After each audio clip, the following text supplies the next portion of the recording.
Mhm.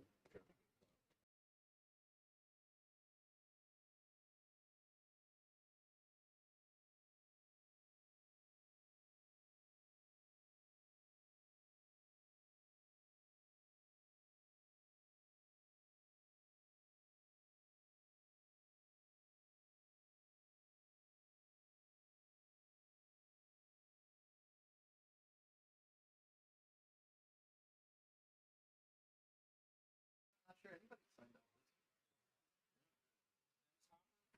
Dennis Hopper. There you go.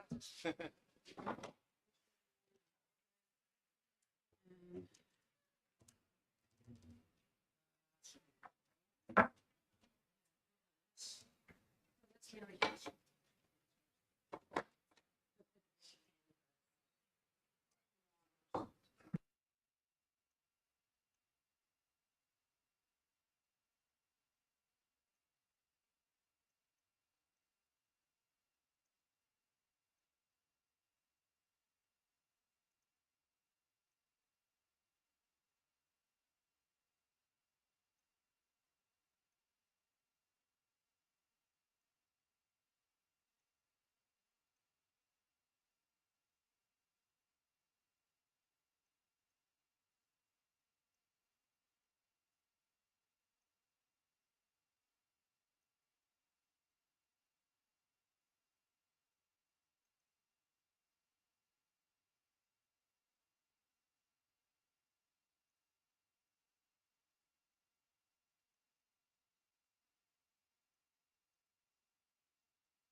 Good afternoon. Welcome to House Finance Committee for May 14th. Like to note that we have some replacements for members who are not present. We have Representative Lane replacing Representative Hewitt, Representative Shapiro representing Representative Murray, and Representative Grota replacing Representative Leishman. And we have one bill that we didn't complete in yesterday's calendar, 453, making an appropriation to the statewide voter registration system. I recognize Representative McGuire. Thank you, Mr. Chairman. So, as you recall, this is just a simple bill to pay for this voter registration portal. And the problem we ran into yesterday was that the committee in the Senate, for some crazy reason that I don't, is like above my pay grade, the bill, there's a House bill that has all the policy to create the portal and how it's to be done and so on, but there's this Senate bill to pay for it. Why it can't be in one bill is unknown. But anyways, but it wouldn't make sense. So that bill, the House bill in the Senate, is currently recommended for interim study. So that's the problem. We don't really want to spend $450,000. And I spoke to Assistant Secretary of State Hennessy, who says the money is specifically for that. So if they don't have the House bill, they can't spend this money and so on. So what this amendment does, and I'm talking about Amendment 1926H, which I am moving, is to change the dollar amount to $1, and therefore, should the Senate decide to change their mind from interim study and go back to ought to pass, then they could ask for a committee of conference on this. We could change it back to $450,000, and everybody would be happy, I guess. I'll second his move. Thank you. And now it seems to me there actually is an alternative, which is the Senate could amend the House bill to add the $450,000, and then it would be all in one bill, et cetera. But for some reason, people don't seem to want that, or I don't know what. But anyways, that's this amendment.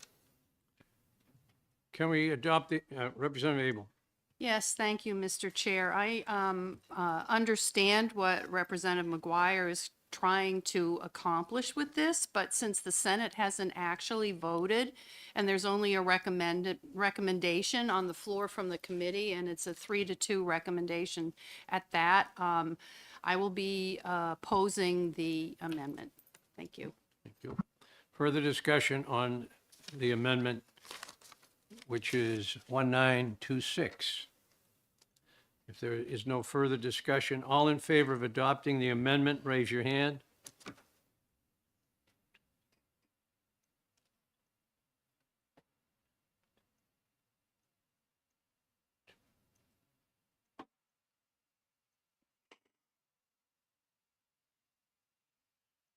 Hands down. All opposed?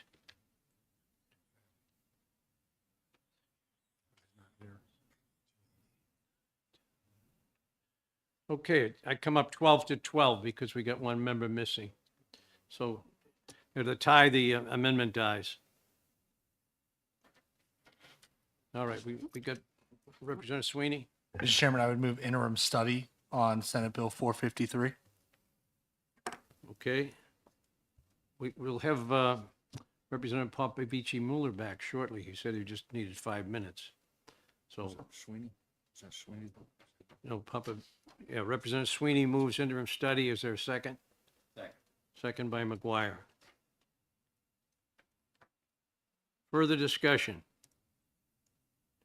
Representative Tulerski. I just want to reiterate what Representative Ebel said. We don't even know how the Senate's going to act on this. I say we go ahead, we take the Division 1 recommendation of ought to pass, we pass it, and we work it out in committee of conference. If there's something to be done, we'll work it out. I don't understand why we are going to kill a bill that the division unanimously thought was a good idea. So I'll be voting against interim study. Thank you. Mr. Chair. All right, Representative Abel, and then I'll come to Representative Hall. Yeah, just circling back once again, I would just reiterate the fact that this came out with a unanimous recommendation from the division. I also went back and looked at the House floor vote. It was a unanimous voice vote. I don't see why, just because the Senate may interim study this, that we should be wiping out the bill. So I'll be voting against the interim study. It would be a sad result.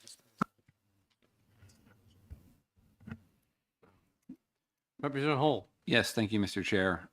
In that this bill is verbatim with what the Senate passed. If we pass this bill, it heads to the governor. It does not go back to the Senate procedurally. So if we want to do anything about a committee of conference for the purpose of discussion, we need to do something. It can be any amendment of any type, but otherwise procedurally, it does not return to the Senate. It goes to the governor. Thank you. All right. So the motion we haven't disposed of yet is interim study by Representative Sweeney, seconded by Representative McGuire. Does everyone know the situation is clear? Interim study is the motion before us on Senate Bill 453. Is there further discussion? Seeing none. Representative Griffin, you have got your light on. Okay. Any further discussion? Seeing none, the clerk will call the roll on the motion of interim study on Senate Bill 453. Thank you, Mr. Chairman. Representative Earth, Yes. Representative McGuire, Yes. Representative Petrie votes yes. Representative Emmerich, Yes. Representative Griffin, yes. Representative Mooney, Yes. Representative Edwards, Yes. Representative Bean, Yes. Representative Hole, Yes.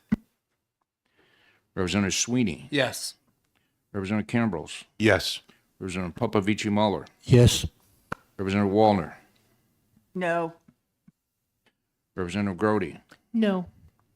Representative Bucco, No. Representative Lane, No. Representative Heath, No. Representative Shapiro, No. Representative Ebel, No. Representative Tulersky, No.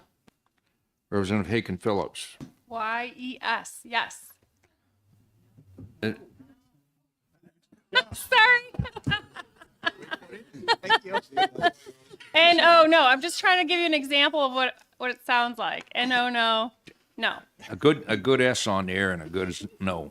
Okay. Okay, I take that as a You're only no. going to be allowed one vote from now on, so get it right. Representative Stringham, KNOW, no. that's confusing. Representative Grassi, No. Representative Priest, No. Representative Weiler. Yes. Mr. Chairman, the vote is 13 to 12 in favor of the motion. Interim study passes for Senate Bill 453.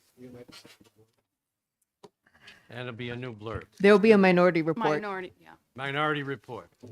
Who will be the minority? Representative Ebel. Representative Abel. Thank you. People, okay. All right, And what's the motion? interim study. Oh, what's your report on your minority? Be recommending ought to pass. Okay, very good.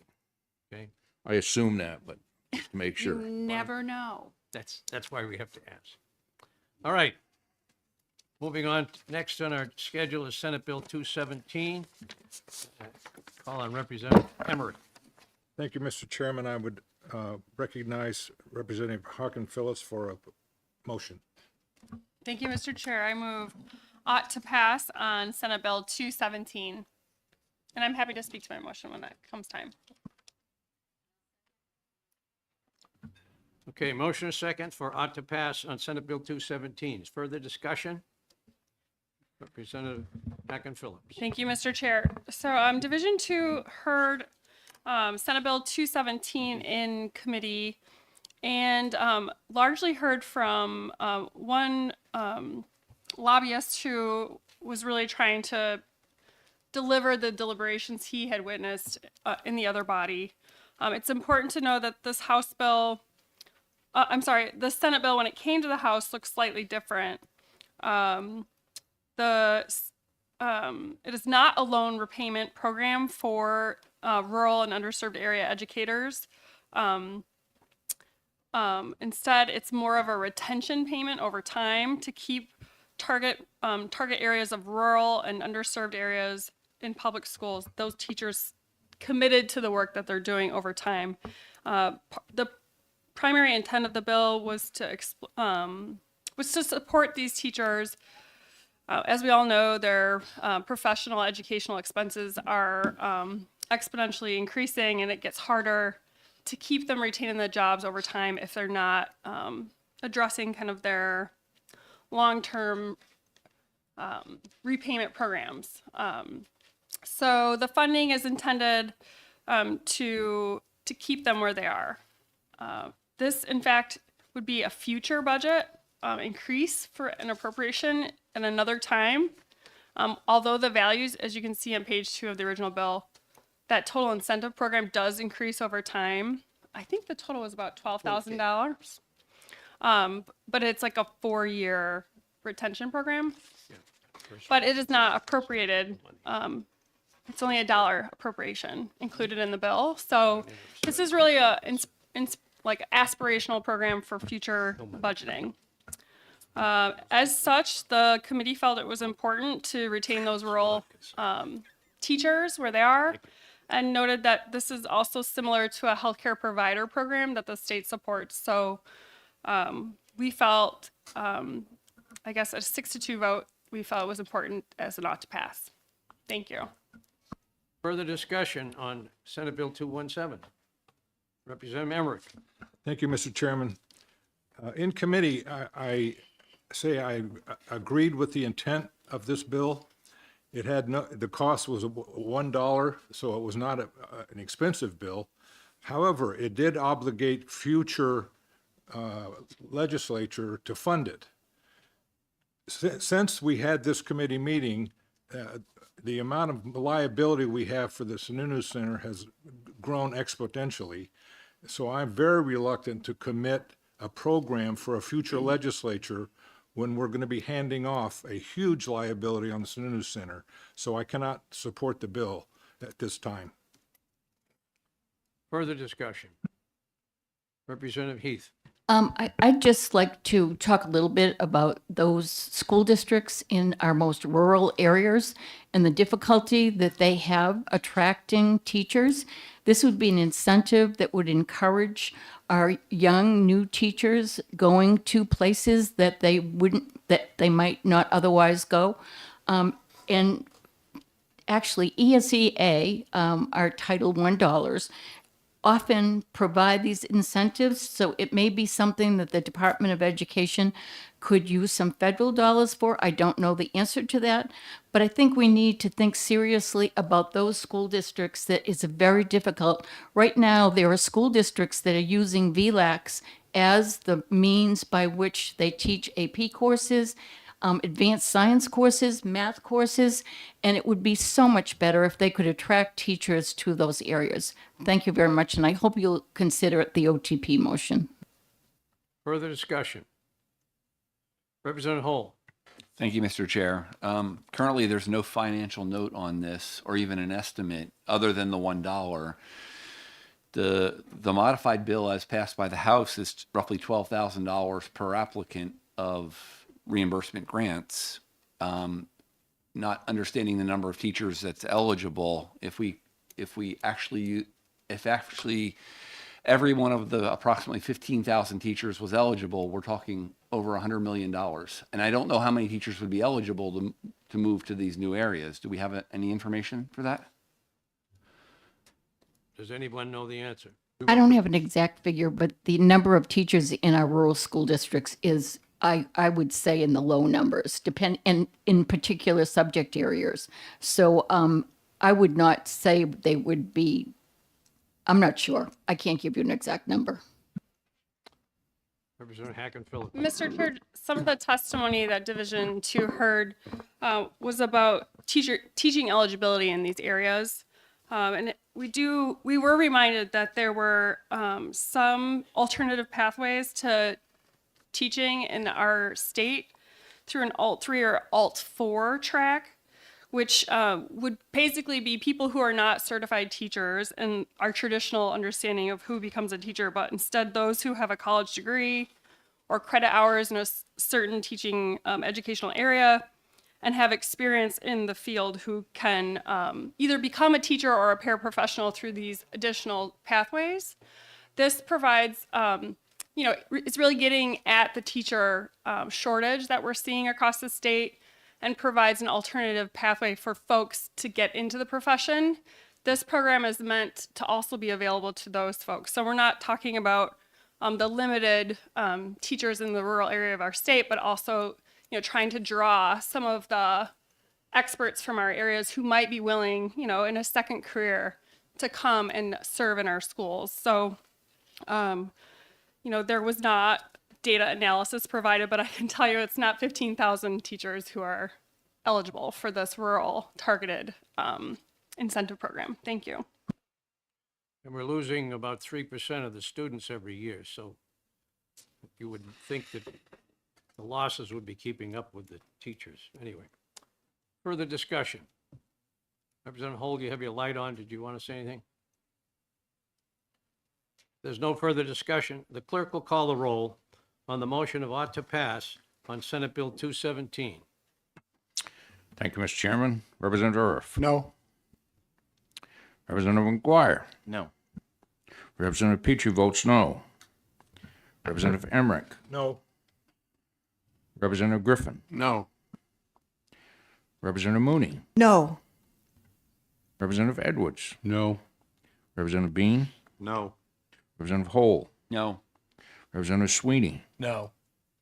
Representative Cambrils. No. Representative Popovici Muller. No. Representative Wallner. Yes. Representative Grody. Yes. Representative Bucco. Yes. Representative Lane. Yes. Representative Heath. Yes. Representative Shapiro. Yes. Representative Ebel. Yes. Representative Tolerski. Yes. Representative Hawken Phillips. Yes. Representative Stringham. Yes. Representative Grassi. Yes. Representative Priest. Yes. Representative Weiler. No. Mr. Chairman, the vote is 12 to 13. The motion is defeated. Is there an alternate motion? Mr. Chairman, I move ITL. Is there a second? Second. Second by Representative Sweeney. Motion before us is ITL for Senate Bill 217. Is there further discussion? Seeing none, the clerk will call the roll on the motion of inexpedient to legislate for Senate Bill 217. Who made those motions? Emmerich and Sweeney.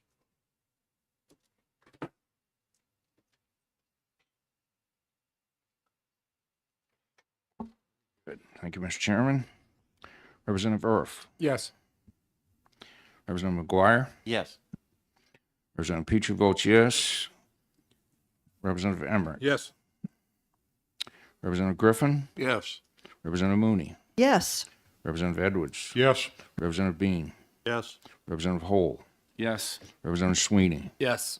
Representative Cambrils. Yes. Representative Popovici Muller. Yes. Representative Wallner. No. Representative Grody. No. Representative Bucco. No. Representative Lane. No. Representative Heath. No. Representative Shapiro. No.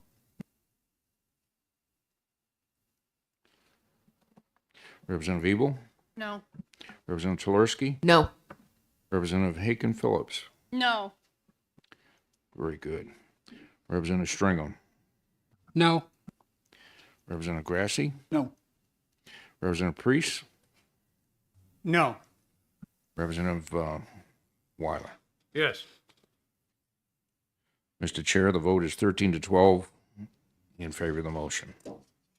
We have adopted inexpedient to legislate for Senate Bill 217. I'll write the report. Thank you. And Mr. Chair, I'll write the minority report. Minority report, thank you. Representative Emmerich is recognized for Senate Bill 362. Thank you, Mr. Chair. I recognize Representative Povapici Molo. Thank you, Mr. Chair. Just to make a long story short, SB 362 is a bill that requires a study to be completed about, the potential concerns around body-worn cameras by public safety. It does not have any new appropriations attached since the request can be fulfilled from the existing funds, and therefore there shouldn't be a need to talk about it any further. I would make a motion to OTP. Motion about to pass on Senate Bill 362. Who's the second? Representative Petrie. Representative Petrie. Oh, jeez. All right. Further discussion? Seeing none. When you're ready, the clerk will call the roll for the motion of ought to pass on Senate Bill 362. Thank you, Mr. Chairman. Representative Earth. Yes. Representative McGuire. Yes. Representative Petrie votes yes. Representative Emmerich. Yes. Representative Griffin. Yes. Representative Mooney. Yes. Representative Edwards. Yes. Representative Bean. Yes. Representative Hole. Yes. Representative Sweeney. Yes. Representative Cambrels. Yes. Representative Popovici Muller. Yes. Representative Wallner. Yes. Representative Grody. Yes. Representative Bucco. Yes. Representative Lane. Yes. Representative Heath. Yes. Representative Shapiro. Yes. Representative Ebel. Yes. Representative Tolerski. Yes. Representative Haken Phillips. Yes. Representative Stringham. Yes. Representative Grassi. Yes. Representative Priest. Yes. And Representative Weiler. Yes. Mr. Chairman, the vote is 25-0 in favor of the motion. The motion about to pass was adopted for Senate Bill 362. Representative Emmerich. Mr. Chairman, I think 362 could go on consent. Which one? The one we just voted has no money in it. Oh, 362 on consent, yes. And Representative Popovici Miller will write the report. Thank you. Yep. On Senate Bill 396, do we have, I believe, Mr. Chairman, there's an amendment on this one? Funding amendment? Do we have the amendment? Oh, yes. Oh, this is There is an amendment because this was one of the ones that, when I went to the ARPA discussion, the funding had been added to excess ARPA funds for the ventilation and exhaust fans in New Hampshire Culinary Arts Teaching Kitchens at William Palmer CTE Center in Hudson. So last I looked, Kevin Ripple had the amendments. Is he? If you give me one moment, I can print it. We were asked to draft this, but nobody indicated it was going He showed me forward. a So stack of these ones that we had from these ARPA funds. I can print it if you just give me a few minutes here. All right. In the So- meantime, I think Representative Heath is very happy now that it's funded.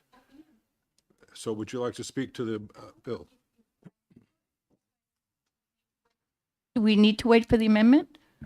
It's just a source of funding that we're looking for. All right, the funding is $672,672.99, and it will be coming from the ARPA surplus from previous objects that either were not funded or didn't get funded as much as was needed. Mr. Chair, it was my understanding that this was not deemed an allowable use for the ARPA, which is why I think we weren't prepared with that amendment today. I do have the department here to verify that if All you right, want to hear let's from find out, them. because Kevin showed me a pile of amendments he had. So, is anyone here that can give us an opinion on that? I think there are other bills with ARPA amendments, and this one was discussed. However, I think this use was deemed not something permissible for those funds, which is why I wasn't prepared with that amendment for you today. But we can Is anyone here that can discuss it? And please identify yourself.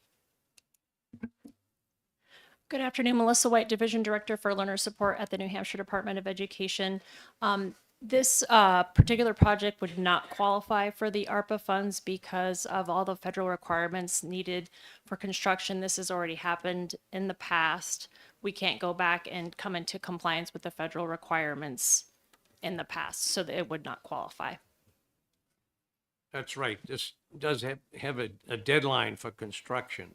I think the other two ones that are down here for ARPA funds do not have construction involved, so they won't be Correct. overridden. All right. Well, it just moved from ARPA funds to general funds. So then the motion before us is ought to pass. Yes. I believe it's from the Education Trust Fund. Yes, the Education Trust Funds. Okay. Can I speak to the? That's correct. Representative Heath is recognized. So I would like to move ought to pass on Senate Bill 396. Second. And if I could speak to my motion? You're By all recognized. Senator Carson brought this bill to us. The Wilbur Palmer Regional Career and Technical Education Center was qualified for a grant, I believe, through the capital budget. And there was a miscommunication between the department and the center. And they went ahead believing that they had been approved to do an adjustment and use the additional funds that they had. So I would ask that we pass this bill and take the funds that are necessary from the Education Trust Fund to make the school district whole. It was a miscommunication, and I spoke with Senator Carson last night, and she's hopeful that we will pay attention to this bill and pass it. Thank you. Further discussion? Seeing none. Are you ready for the question? The clerk will call the roll on the motion of ought to pass on Senate Bill 396. Thank you, Mr. Chairman. Representative Earth. No. Representative McGuire. No. Representative Petrie votes yes. Representative Emmerich. Yes. Representative Griffin. No. Oops. Representative Mooney. Yes. Representative Edwards. Yes. Representative Bean. Yes. Representative Hole. No.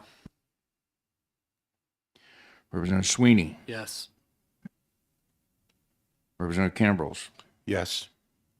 Representative Popovici Muller. Yes. Representative Wallner. Yes. Representative Grody. Yes. Representative Bucco. Yes. Representative Lane. Yes. Representative Heath. Yes. Representative, I didn't hear, was that a yes? Yes. Representative Shapiro. Yes. Representative Ebel. Yes. Representative Telersky. Yes. Representative Haken Phillips. Yes. Representative Stringham. Yes. Representative Grassi. Yes. Representative Priest. Yes. And Representative Weiler. Yes.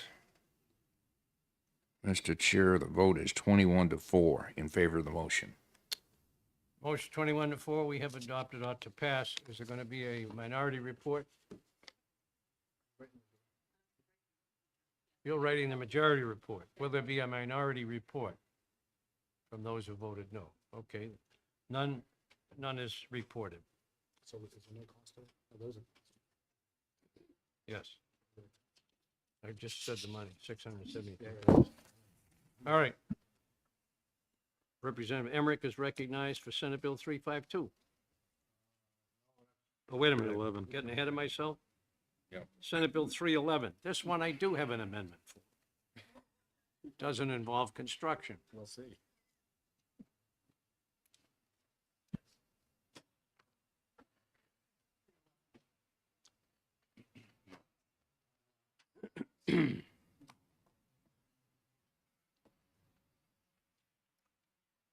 So, as I said before, I attended an ARPA meeting on April 30th. The only members of the House were myself and the Speaker. And I saw that the Senate had put Senate Bill 311 as one of the bills that they wanted to fund with excess ARPA funds, and it was approved at that meeting. So the amendment you see before you is making the source of funding that money from the ARPA funds.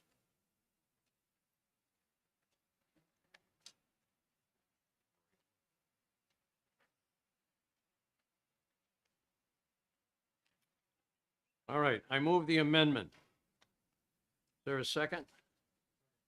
Second. Everyone has a chance to read it.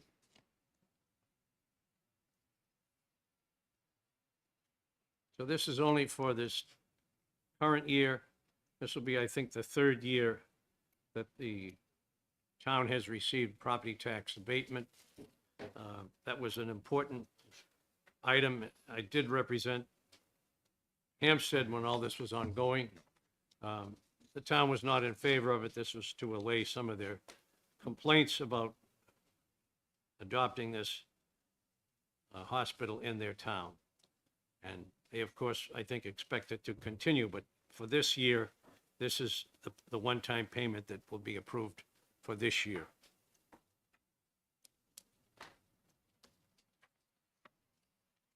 Can we adopt the amendment by a show of hands? All in favor, raise your hand.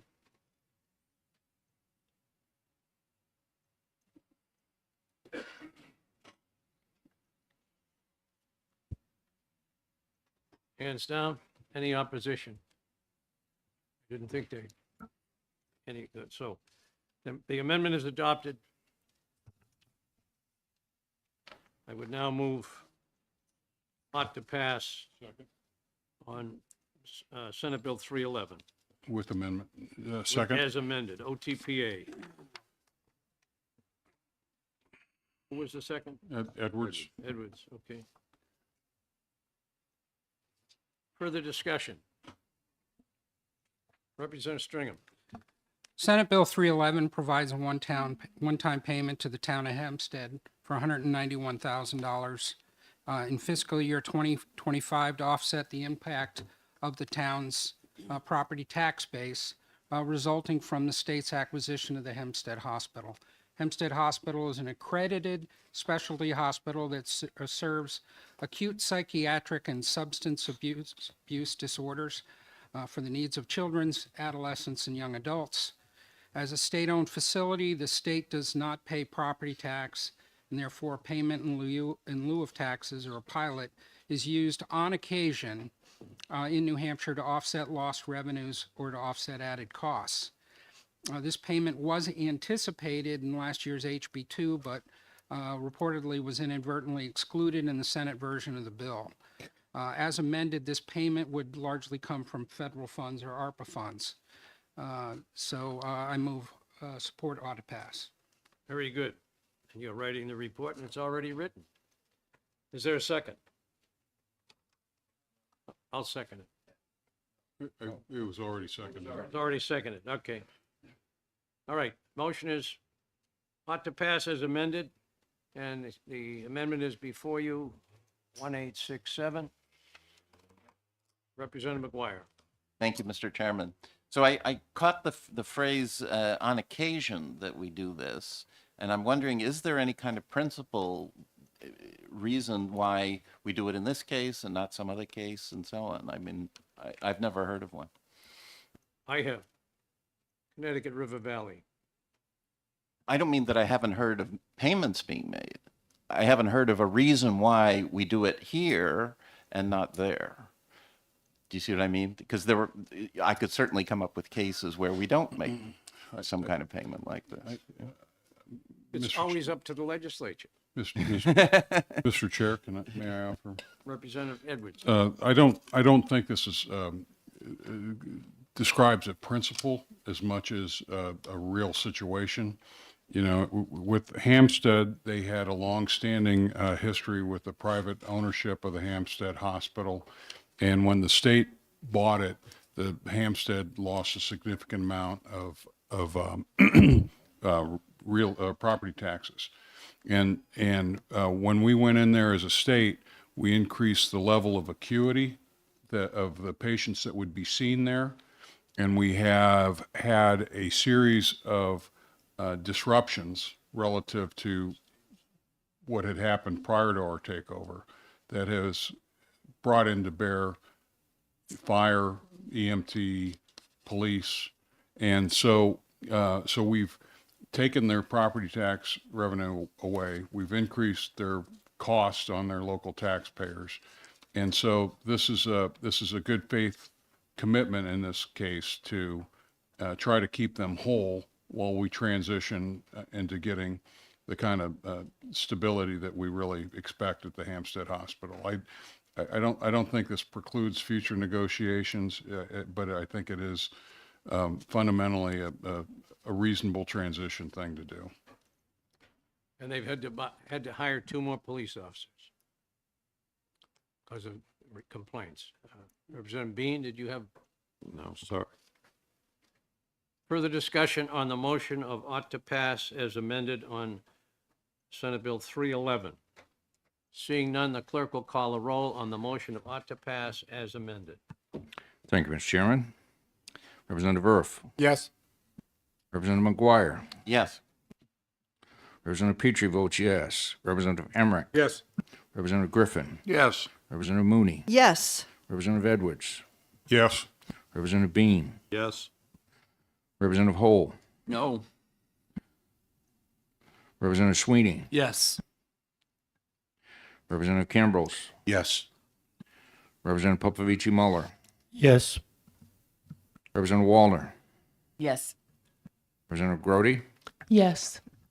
Representative Bucco. Yes. Representative Lane. Yes.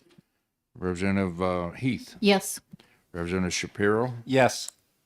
Representative Ebel. Yes. Representative Tolarski. Yes. Representative Haken Phillips. Yes. Representative Stringham. Yes. Representative Grassi. Yes. Representative Priest. Yes. Representative Weiler. Yes. Mr. Chair, the vote is 24-1 in favor of the motion. Motion passes. And I guess it goes on the regular calendar.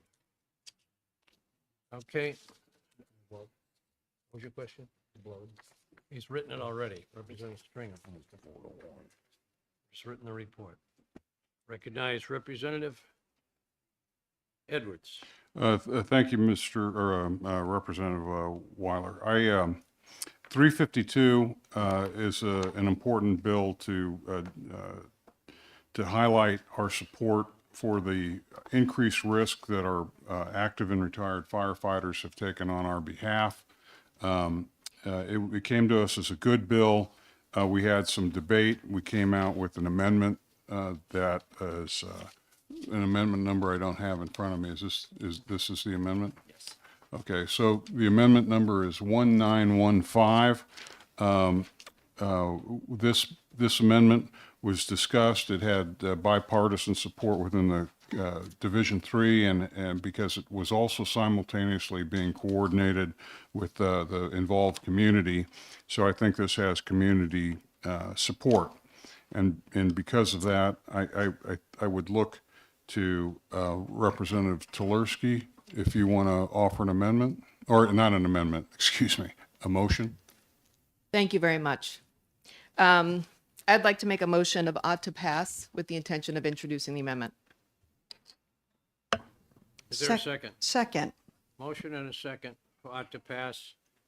And you recognize Representative Tolarski. Thank you. Thank you very much, Mr. Chairman. So Senate Bill 352 comes to us. It was a very emotional hearing. Approximately 48.5% of firefighters will be diagnosed with some form of cancer in their lifetime, and they have a 14% higher risk of dying from cancer than the general population. Occupational cancer is the leading cause of line of duty deaths in the fire service. Despite best practices to reduce exposure to dangerous chemicals, the inherent risks of the job are unavoidable. since we cannot eliminate all risk, this bill right here implements an aggressive approach to detecting cancer through a combination of blood testing, ultrasound, and lung CT if needed. Now, the amendment was drafted with the work of Representative Mooney and an interest by Representative Leon, who was substituting at the time. It basically does three things. Number one, there's a language correction on line 5 of the amendment, which, line 4, to say that you can do a combination of one or more of the following tests, which means if you just want an ultrasound, that's fine, but you're not mandated to do all three things. We are also removing the skin cancer check that was included in the bill because it was made clear to us that skin cancer checks are available through regular insurance programs, and the advocates for this bill were good with that as a way to potentially save money. We also removed a $1,300 per person individual cap because they felt that could possibly limit things when it comes to testing, but we did keep the overall cost of the bill the same at a maximum cap of $5 million, so that does not change. And it added the last paragraph, which calls for a report to be written after the program is completed to report out on a variety of things, as you can see there, the number of firefighters that were screened, the tests conducted, the results, etc. That was something that Representative Leon felt very strongly about. So this was the compromise amendment that we came up with. And I'd be happy to speak a little bit more about the bill, but if we just want to go ahead and move the amendment, I can speak after that. Everyone had a chance to read the amendment number 1915. All in favor of adopting the amendment, please raise your hand.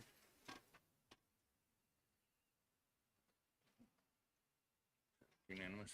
Hands down. Any opposed? I didn't see any. Thank you. Continue. Thank you very much, Mr. Chairman. I just wanted to, now that we've adopted the amendment, be clear that what this program is going to do is potentially screen nearly 4,000 active duty firefighters and retired firefighters if they choose to participate. This is not a mandated program at all. We really know that early detection and screening saves lives. We heard testimony about a firefighter in my own city of Nashua, Fire Lieutenant Jessica Wyman, and her passing due to occupational cancer that had not been found just through regular physicals. Whereas it's believed that with a program such as this, detection could have been made early, treatment could have started much earlier, and lives potentially could have been saved. This program will possibly deliver life-saving intervention and treatment before the disease has significantly progressed, and overall could potentially reduce costs for patient, employers, and insurance providers to treat the cancer early. I urge the committee to please support me in the ought to pass as amended motion for Senate Bill 352. Thank you. Further discussion. Representative McGuire. Thank you, Mr. Chairman. Two questions. What's the general fund cost of this? And I heard you say when the program ends. So is this like a one-time screening or every 10 years or something like that? It is written into the bill. It's a pilot program with a maximum cap of $5 million.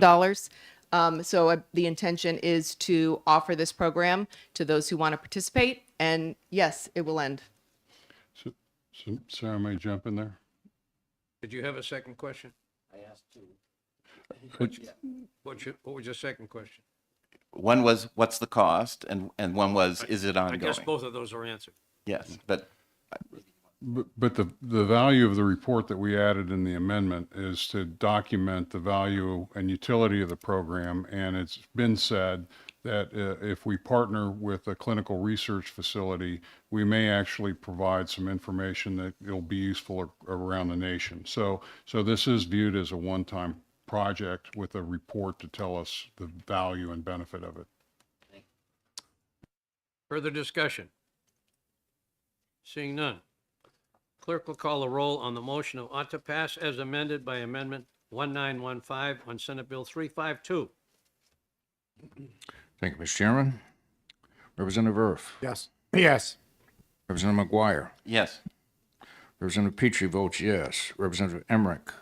Yes. Representative Griffin. Yes. Representative Mooney. Yes.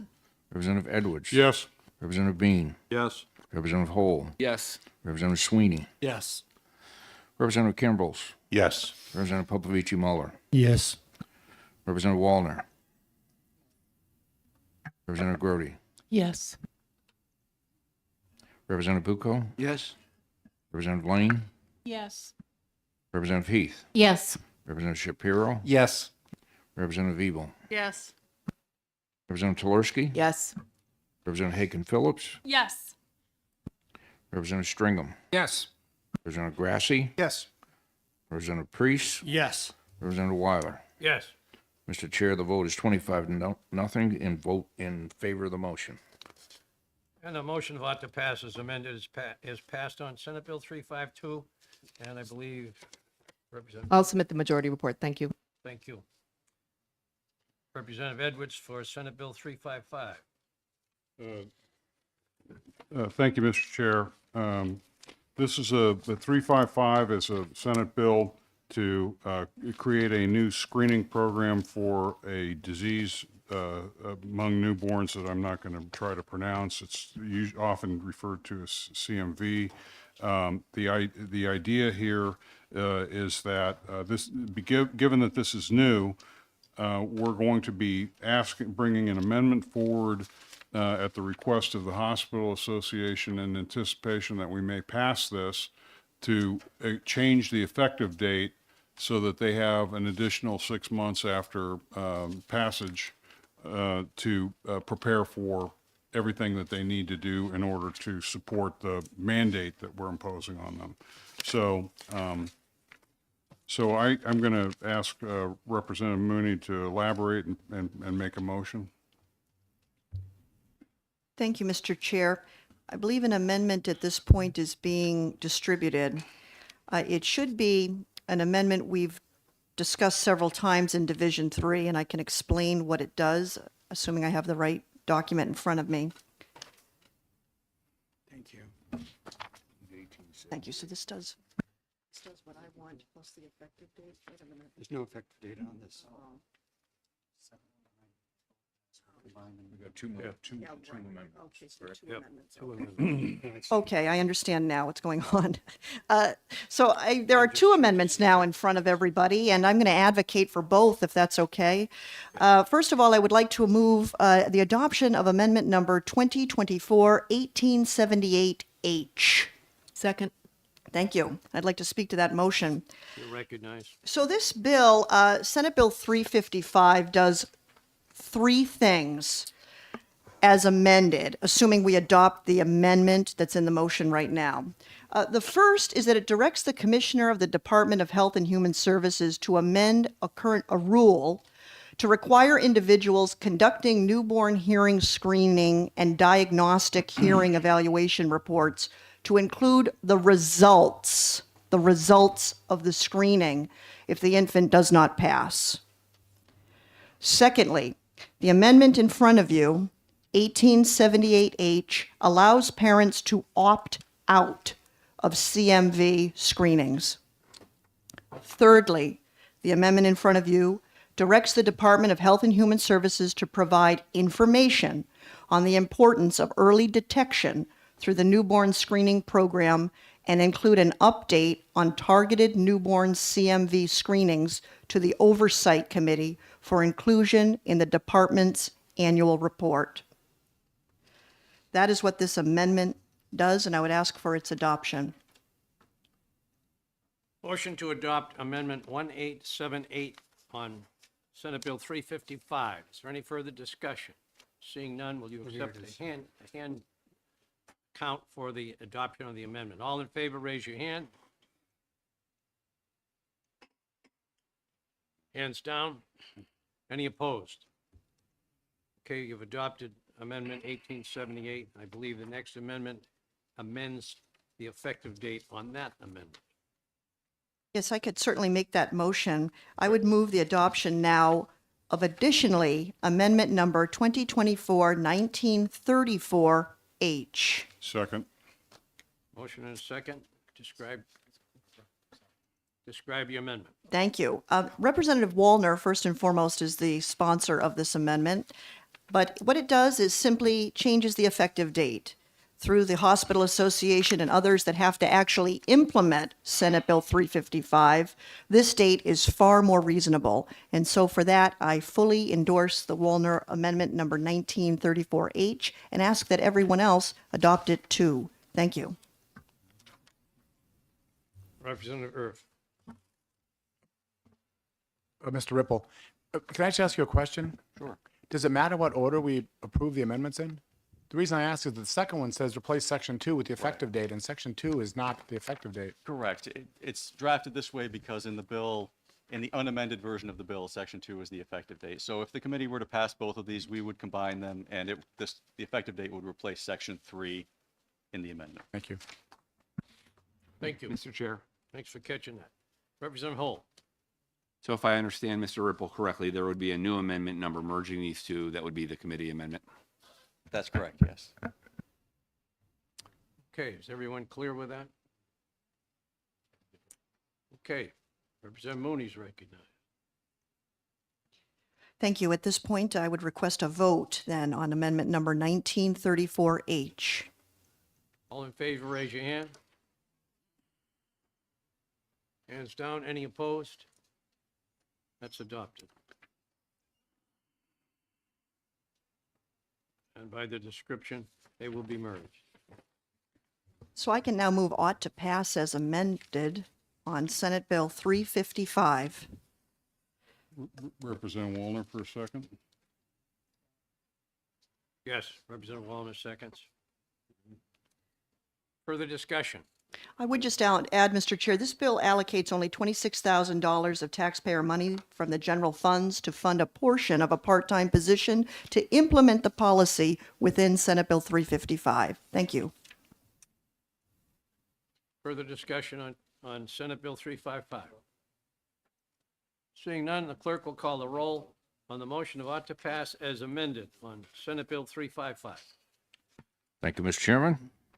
Representative Erf. Yes. Representative McGuire. Yes. Representative Petrie votes yes. Representative Emmerich. Yes. Representative Griffin. Yes. Representative Mooney. Yes. Representative Edwards. Yes. Representative Bean. Yes. Representative Hole. Yes. Representative Sweeney. Yes. Representative Campbells. Yes. Representative Popovich Muller. Yes. Representative Wallner. Yes. Representative Grody. Yes. Representative Bucco. Yes. Representative Lane. Yes. Representative Heath. Yes. Representative Shapiro. Yes.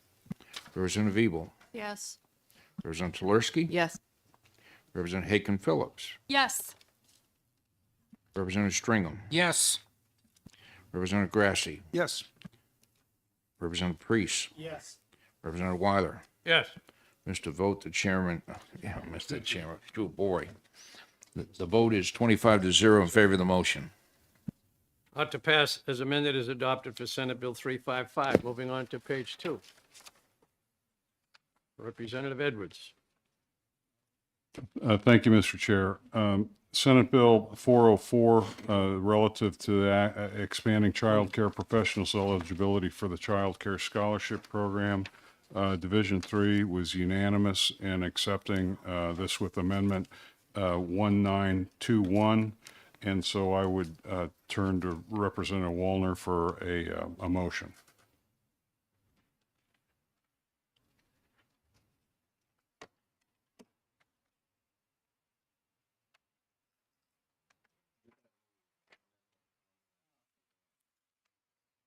when everyone gets the amendment.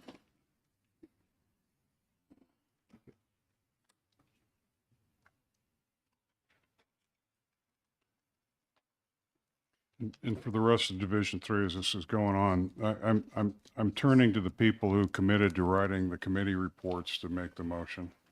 Very good.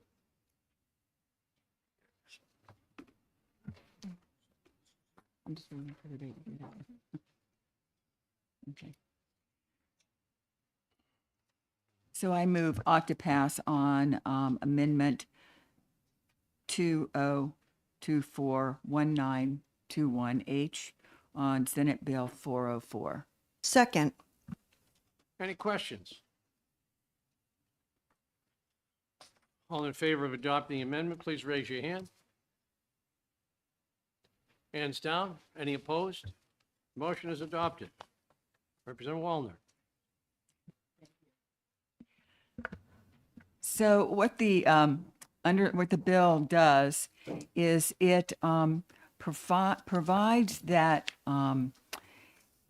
people who come to work in the childcare sector would have their own children eligible for the Child Care Scholarship Program.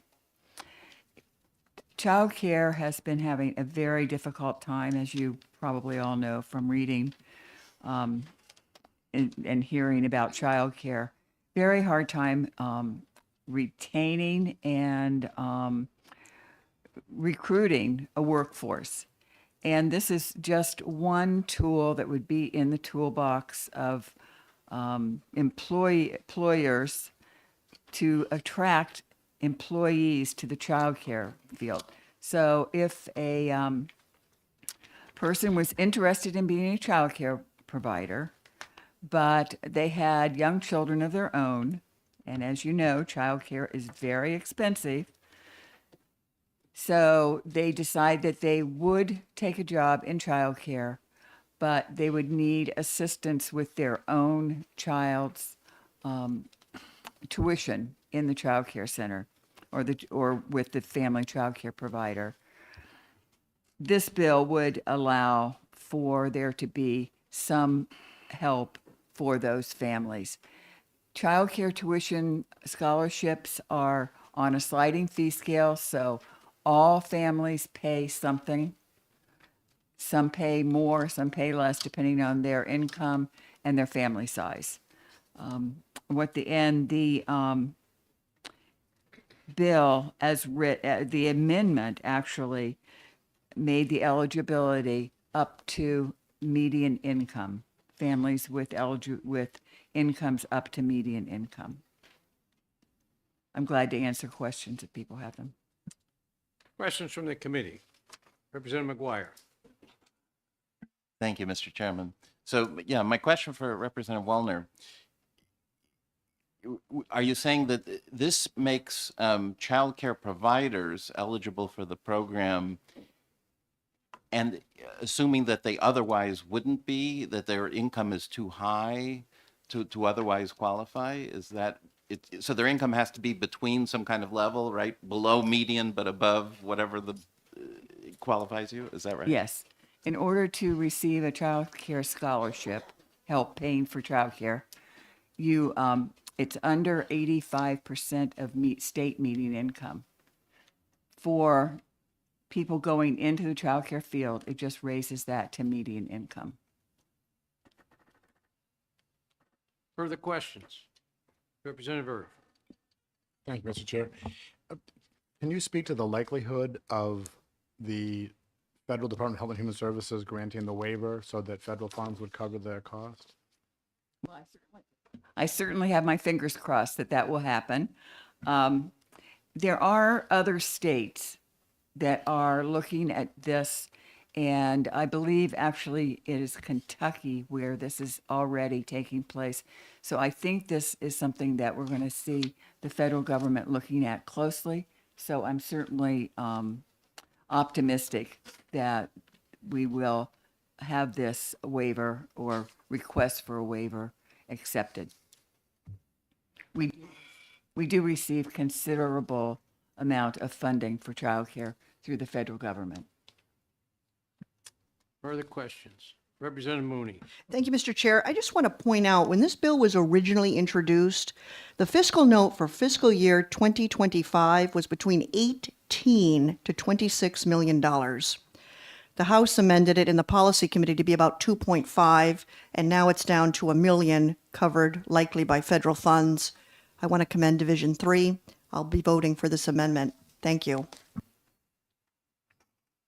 Okay, I believe we've adopted the amendment. Now, the next motion would be ought to pass as amended. Representative Wallner. I'll move ought to pass as amended. Second. Second by Representative Swiderski. Discussion. Representative McGuire. Thank you, Mr. Chairman. So I'm going to vote for this, but I just want to point out that programs like this can have negative consequences in the sense that when you put a cap on income to receive a benefit, that's an incentive not to have your income not exceed. So I know in my business, we have people who get certain medical subsidies as long as their income is below X. So we ask them to work extra hours. They're not interested because it would throw them off their benefits. And that's kind of thing could happen here in the same way, because now we're saying if your income's below X median, you will get this benefit. If it's above, you won't. So it's going to have some negative consequences. Representative Swiderski.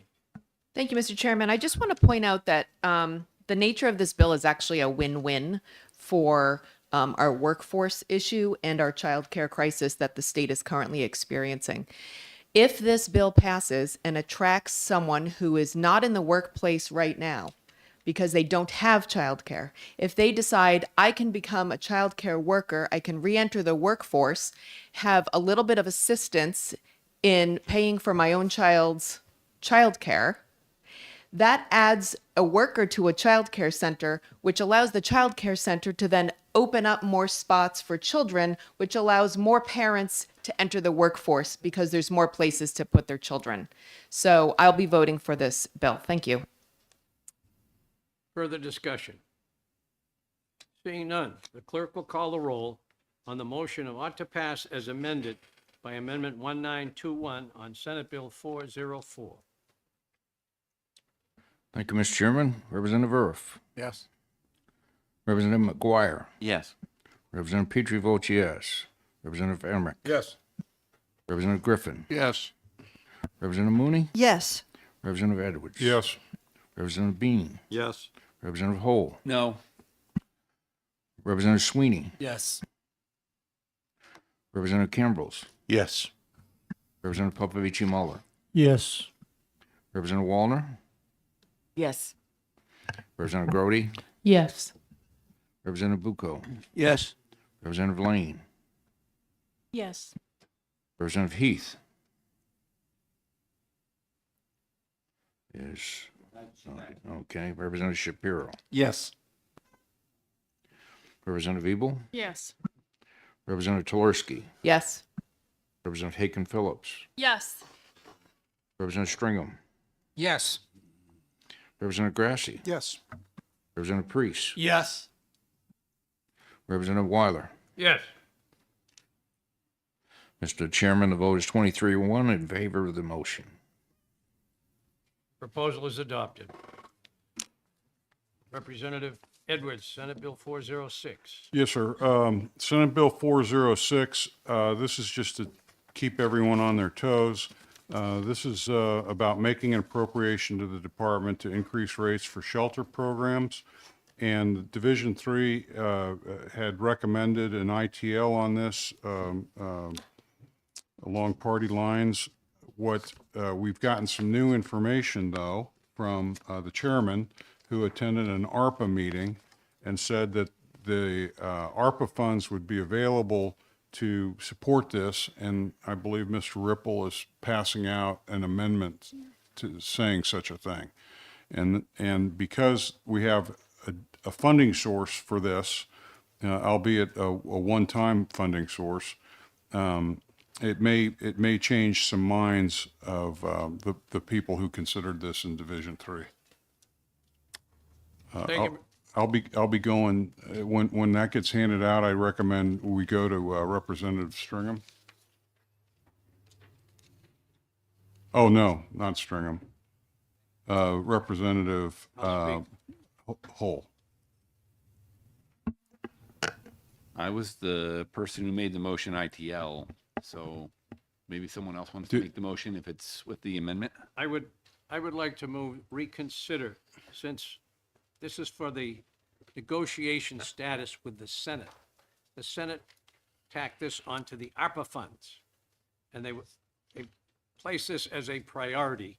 They heard testimony we did not hear when we heard the bill, that some fairly large shelter in Manchester said they would close if they didn't get this extra money on a daily basis.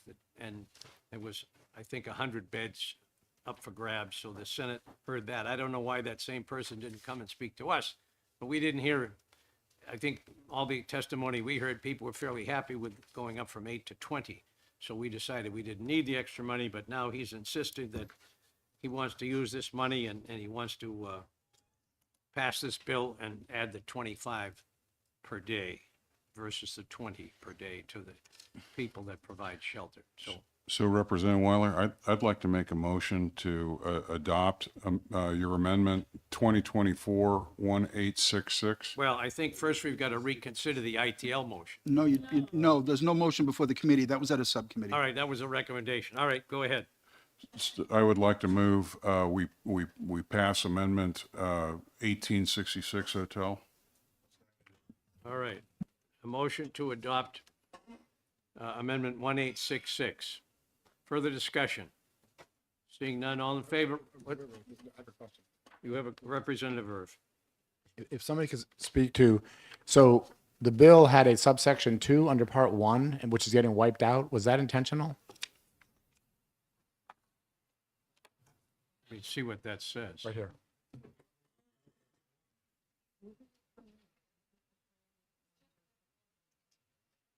Am I in the wrong bill? No, you got the right one. It says shall not knowingly provide services to any person or prioritize veterans, Mr. Chair. and shall not knowingly provide services to any person not legally present in the United States. Still there. That's just replacing this. Just replacing This is just replacing paragraph 1. paragraph 1. The rest of that's still there. Further questions? All right, all in favor of adopting Amendment 1866, raise your hand. Hands down. Any opposed? The amendment is adopted. Mr. Chair, I would like to make a motion to adopt Senate Bill 406 with Amendment 2024-1866. Second. Okay, motion by Edwards, second was Telersky. Ought to pass as amended by Amendment 1866 on Senate Bill 406. Is there further discussion? Seeing none, the clerk will call the roll on the motion of ought to pass as amended on Senate Bill 406. Thank you, Mr. Chairman. Representative Irf. Yes. Representative McGuire. Yes. Representative Petrie votes yes. Representative Emmerich. Yes. Representative Griffin. Yes. Representative Mooney. Yes. Representative Edwards. Yes. Representative Bean. Yes. Representative Hole. No. Representative Sweeney. Yes. Representative Cambrils. Yes. Representative Popovich Muller. No. Representative Wallner. Yes. Representative Grody. Yes. Representative Bucco. Yes. Representative Lane. Yes. Representative Heath. Yes. Representative Shapiro. Yes. Representative Ebel. Yes. Representative Telersky. Yes. Representative Haken Phillips. Yes. Representative Stringham. Yes. Representative Grassi. Yes. Representative Priest. Yes. Representative Weiler. Yes. Mr. Chair, the vote is 23-2 in favor of the motion. Motion is adopted. Recognize Representative Edwards. Yes, sir. I just want to clarify who's going to be writing the committee report, and if there's going to be a minority report on that. Because we flipped from what the division was thinking. I don't know who's writing. All right, we'll work that out. Is there a minority report? No minority report. Were you raising your hand to write the? I would volunteer if no one else from Division 3 would. Thank you. Thank you. There is no minority. No minority report. Tversky writes the report. Okay, so Mr. Chair, I would like to introduce SB 409 to the committee. This is relative to reimbursement for ambulance services under the Medicaid plan. This passed easily, I think, out of Division 3 with an amendment, 1860. And I would ask Representative Stringham for a motion. Mr. Chairman, I move ought to pass as amended. You're recognized to explain. Thank you. Ambulance services have become an increasingly important cog in the Granite State's healthcare system and under great financial stress. A significant portion of an ambulance's services calls do not lead to the transport from one location to another and therefore are not reimbursed. An example of such a service is an emergency call where an ambulance is dispatched to a location to assist an individual suffering from a drug overdose. The ambulance provider drives to the scene, delivers Narcan, saves the person's life, and the ambulance returns to its station with no transport. Under current Medicaid rules, ambulance companies providing such services would not receive any reimbursement. SB 409 provides an appropriation of $500,000 of general funds to compensate ambulance providers for non-transport medical services for Medicaid patients and begin the process to become eligible for payment from CMS. Thank you. Representative Popovici Mueller. Thank you, Mr. Chairman. Since I am not part of Division 3, I have worked for a medical service provider, and I know that there are a lot of services you provide that you don't get reimbursed for, and therefore the charges that you issue for other services tend to account for those unpaid services. My question would be, was there any discussion on whether adopting this and filling a gap in the billing structure would result in the ambulance services overall reducing other rates to compensate for this? Well, unfortunately, at this time, when we began this biennium, we had 4 ambulance service companies go out of business in the first 3 months of last year. There's still great financial stress, even at this current level of reimbursement. Overall, there's approximately $11.5 million of Medicaid payments for ambulance services. This is definitely new money on top of that. There's not any anticipation of decreasing the reimbursement of the other rates, and the other rates are probably still insufficient to cover the cost as this service model continues its transformation from being volunteer firefighters to professional medical service technicians. Further discussion? I'm delighted we have some experience on the committee in this areas. Representative Hacken Phillips. Thank you, Mr. Chair. I do know this is particularly relevant for smaller communities supporting these services.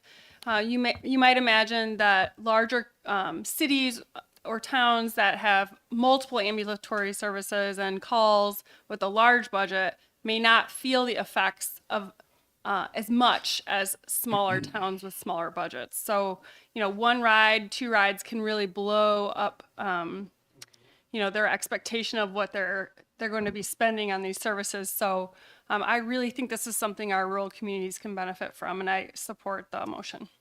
Thank you. Representative Mooney. Thank you, Mr. Chairman. An amendment was just distributed, and it's numbered 1862H, different from our sheet 1860H. So I would like to move the adoption of Amendment 1862H, which is the proper amendment. It adds the appropriation to the bill that was missing as discovered in Division 3. So I would request a second to that motion and then a vote. Thank you. Second. We have a second, and it's clear this replaces the previous amendment. I don't know what amendment number 1860H is. Mr. Ripple, can you comment? I think it's just a mistake on the sheet. I think 1862H was the correct amendment all along. Oh, it is? Oh, okay. It's just a correction in the numbering of the amendment. All those in favor of adopting Amendment 1862, raise your hands. Hands down. Any opposed? That motion is adopted. And now we go to Representative Stringham for the motion.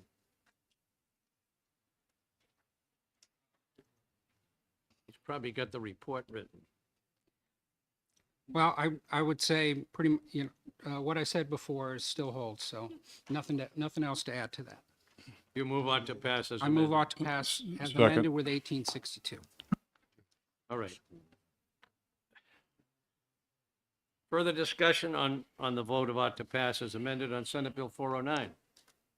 Seeing none, the clerk will call the roll on the motion of ought to pass as amended by Amendment 1862 on Senate Bill 409. Thank you, Mr. Chairman. Representative Earth. Yes. Representative McGuire. Representative Petrie votes yes. Representative Emmerich. Yes.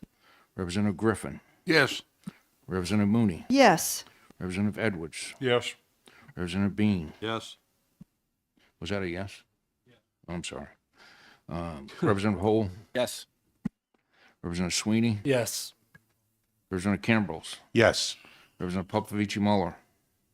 Yes. Representative Wallner. Yes. Representative Grody. Yes. Representative Bucco. Yes. Representative Lane. Yes. I'm sorry. Yes. Just making sure. Representative Heath. Yes. Representative Shapiro. Yes. Representative Ebel. Yes. Representative Tulersky. Yes. Representative Haken Phillips. Yes. Representative Stringham. Yes. Representative Grassi. Yes. Representative Priest. Yes. Representative Weiler. Yes. Mr. Chair, the vote is 25-0 in favor of the motion. Motion is adopted on Senate Bill 409. Representative Edwards. Thank you, Mr. Chair. I want to check in with Mr. Ripple to make sure I'm talking about the correct amendment here. Representative Hull had a late-breaking amendment relative to 417. Do we have that available to us? So I believe the amendment for 417, number 1923H, was the one that was voted on in Division 3 earlier today. Is that consistent with what the Division 3 members? Oh, okay. Oh, good. Thank you. So Representative Hull can talk to his amendment, and it does a couple of things that are pretty pivotal. So Representative Hull, do you want to speak? Sure. Thank you. So for the purpose of discussion, I move 2024-1923H as an amendment to Senate Bill 417. I will quickly summarize the changes. The purpose of this bill is to prioritize making sure that we can place children who are in danger of harm or neglect with some sort of in-state placement family, as opposed to an in-state placement in a facility like either a hotel or a group home, or even worse yet, would be out of state. The changes are as follows. In lines 24 through 30, it changes the presumption that a parent who has not been charged with abuse or neglect is presumed innocent and deemed a fit parent, and that the DCYF or the department can challenge that and call for a court hearing. It raises the bar from a preponderance of evidence to clear and convincing evidence, which is the standard that we use in other sections in our statutes relative to both civil and criminal cases. There was a fair amount of discussion within our division on that. Next is page 2. It makes changes. It adopts an amendment that was proposed by the Chairman Weiler. It makes changes in line 5. Instead of just unique needs, it describes unique and quantifies that to be physical, mental, emotional, or medical needs of the child. And then in lines 13 through 17, it incentivizes the parent to cooperate with the department instead of penalizing the department, the parent in failure to cooperate with the department. And it reads, a parent's cooperation with the department's assessment or their effort to provide any records necessary to such determination shall be weighed as a factor in favor of the fitness of the parent. Moving away from a penalty-based system of working with parents to a rewards-based system would be better. And then it makes minor tweaks relative to the language of adult, this is line 29, with related adult or kin as defined in RSA 170 E25 Roman numeral 8. And that was discussed at length within our committee or division. This gives the judicial branch some ability to make sure that the best interests of the child are taken care of. And that is done throughout the bill. Relative to that change of kin versus fictive kin, which was in the prior version. Representative Edwards.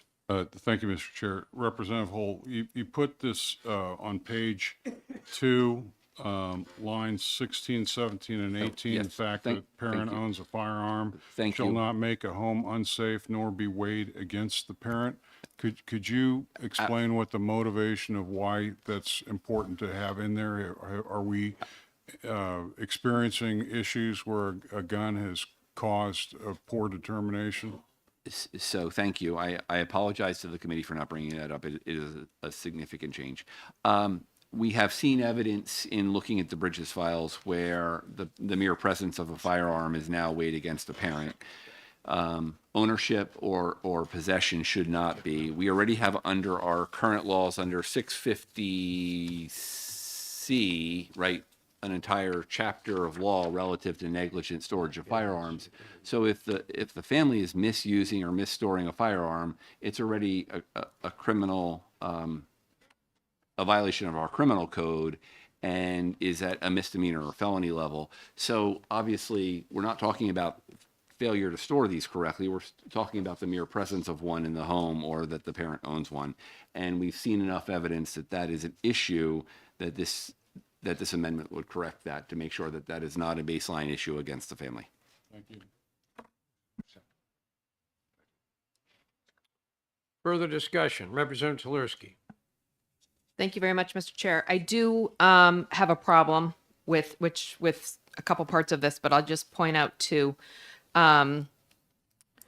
Page 2, line 5, where the whole amendment says the unique physical, mental, emotional, and medical needs of the child.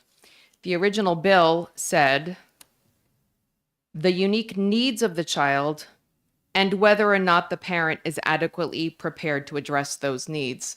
And I believe removing the section about if a parent is adequately prepared to address the needs is problematic. The reason why this section is so important is if we reflect on the Harmony Montgomery case. We all know that case very, very well. And Harmony Montgomery had unique needs. She had unique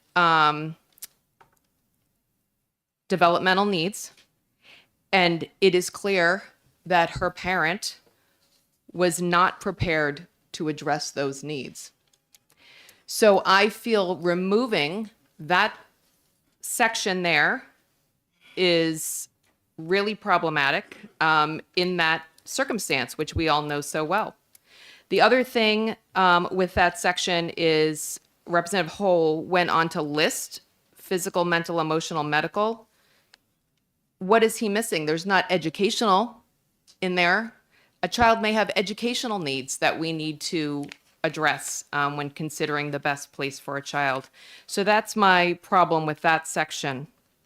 And then regarding the firearm line on page 17, I understand there's a safe storage statute already, but there are circumstances where perhaps there's a history of domestic violence in the home, or if there are other outstanding circumstances where having a firearm in the home is problematic. I'm not saying owning a firearm removes your right of being able to provide a safe home for your child, not at all. But I do believe that there are unique again, there's that word, unique circumstances, and we need to keep that option available.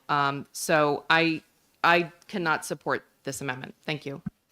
I think at the top of page 2, that paragraph 1A does the same thing as what was left out in A. Mr. Chair, if I may speak to it. Go ahead. Thank you. In lines 2 and 3, it says in determining whether a parent is fit to perform his or her duties.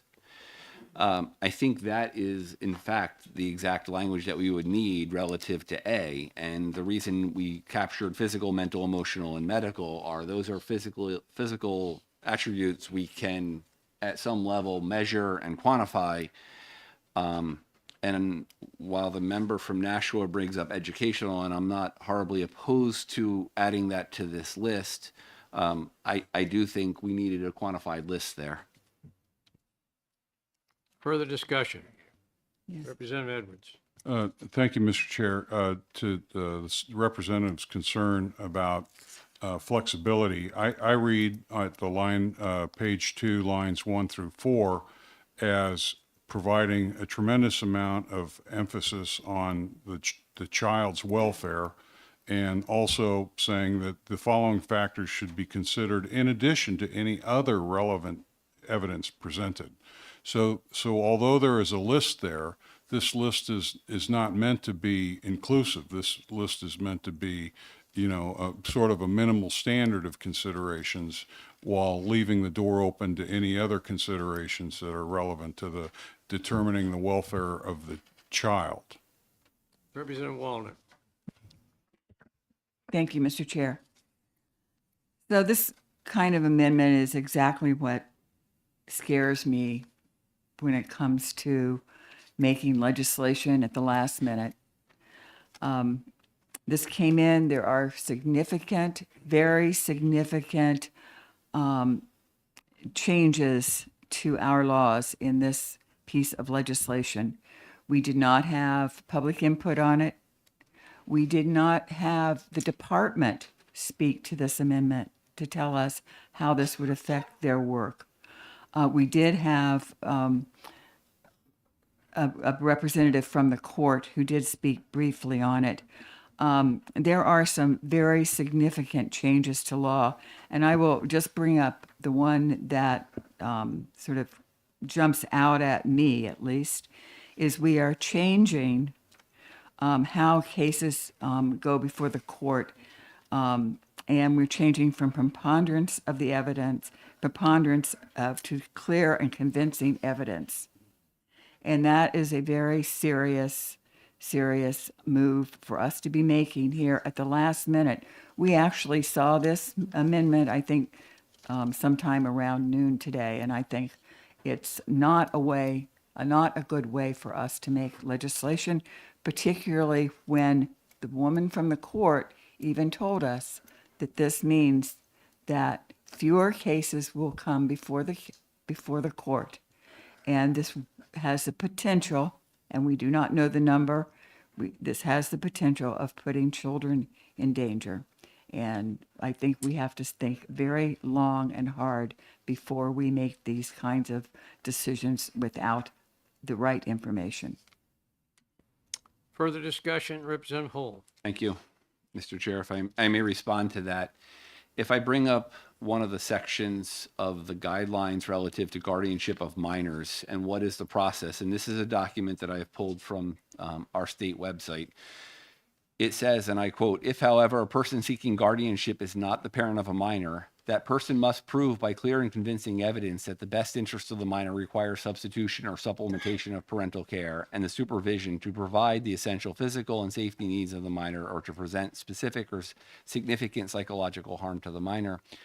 The reason I bring that up is we are using this standard in child welfare cases already. There's other places within our statutes that we use both preponderance of evidence as well as clear and convincing. It's in the rules within the department under HE-C 203.14 standards of burden of proof. So what's been changed here is to minimize the roadblocks to getting a child into a home where the parent or guardian wasn't charged or with any, right? This is where the prospective home, the parents have not had any issues with DCYF. So why are we making it that much harder to move children into these new homes? I would think we would want to incentivize this instead of warehousing them in hotel rooms or group homes where there's a much higher likelihood for abuse. So this just means that DCYF has a slightly higher burden and to prove that the children can't move to this new home. Representative Groda. Thank you, Mr. Chair. I realize that this is only my second day on this committee. However, I must tell you that once again, I'm going to throw up the policy card because this is not a financial decision. I'm sorry to say. Up until now, I've been very diligent in making sure that I understand the financial implications, and I've learned a lot. However, this policy belongs either in judiciary or child and family law. It does not belong here. And I can understand the interest, but I really cannot support an amendment that is strictly policy, which this is. I can't support that. And I would hope that you would all recognize that as your purview, because you have your strength and other committees have their strength. And furthermore, this is a kind of bill that needs a hearing with everyone's input. This is a serious deal. Thank you. Further discussion. Representative Hull. Thank you, Mr. Chair. I would like to bring up the docket for this bill because this bill came from the Senate and went to the House, and Children and Family Law had a discussion on this, and they proposed an amendment that was defeated on the floor by a vote of 175 in favor and 188 opposed. Subsequently, I moved to table it so we could start having these discussions, and that narrowly failed by 180, 184. Yes, there is some policy things, but the policy change relative to Section 3 is important because it minimizes the number of court hearings that are going to happen by changing the presumption that this is a fit parent to move the children into. Representative Stringham. I think I fall in line with those to keep the language as a preponderance of the evidence. There's obviously a trade-off of risk of a fit parent losing access to a child versus a child being put in a perilous, potentially life-threatening situation. And I think clear and convincing evidence is just, there's not a camera what's going on in these households 24 hours a day. I still think it's a very, very high bar that's used very judiciously and without committee hearing and experts voicing on it. I'm going to vote against the amendment and in support of the preponderance of the evidence language. Thank you. Further discussion. We've just had two people leave. All right, one's coming back. Should we wait for the other one? Yes. All right. All right, we have a full committee. There's no further discussion. The clerk will call the roll on the motion of ought to pass as amended, Senate Bill 417. The amendment first, Mr. Chairman. Wait a minute, amendment.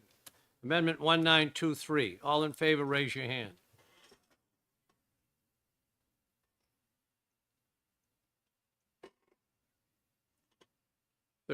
Hands down. All opposed.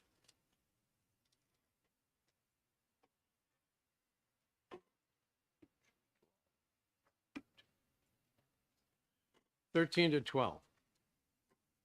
The amendment is adopted. Representative Hull is recognized for a motion. I move to pass Senate As Bill amended. 417 with the amendment 1923H. Motion is not to pass as amended. Amendment 1923 on Senate Bill 417. Second.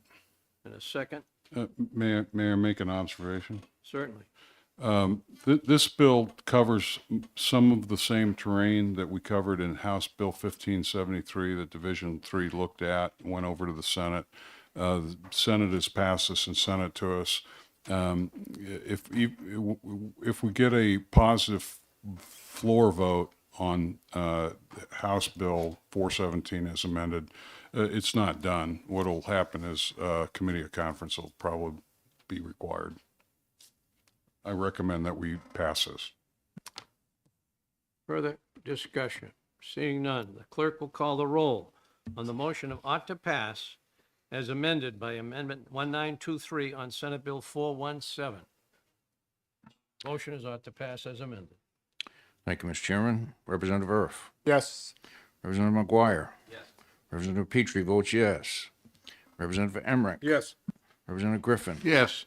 Representative Mooney. Yes. Representative Edwards. Yes. Representative Bean. Yes. Representative Hole. Yes. Representative Sweeney. Yes. Representative Campbells. Yes. Representative Popovici Muller. Yes. Representative Wallner. No. Representative Grody. No, I'm sorry. no. Representative Bucco. No. Representative Lane. No. Representative Heath.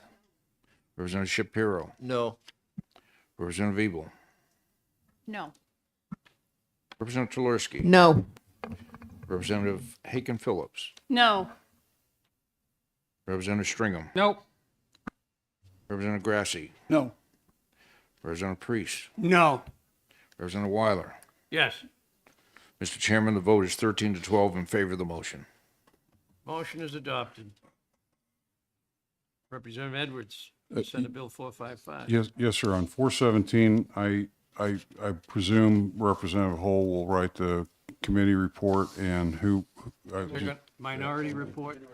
Representative Priest would like Priest. to write the minority. And Priest, and what's the motion? It's not a motion, it's just No. assigning. No, the Oh, I'm minority sorry. report. The minority report will be. ITL. Okay, thank you. I assume that, but I'm sorry, I don't believe that motion's ITL. What motion is he writing to?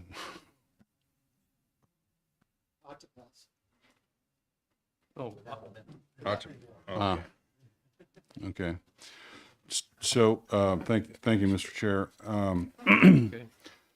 I'd like to introduce Senate Bill 455 relative to Medicaid reimbursement rates for prosthetic and orthotic devices. This came out of the committee with unanimous support based on Amendment 1924. That has since been subject to one more amendment, so I don't have the final number just yet. 1958. I was 1 year old. just a youngster.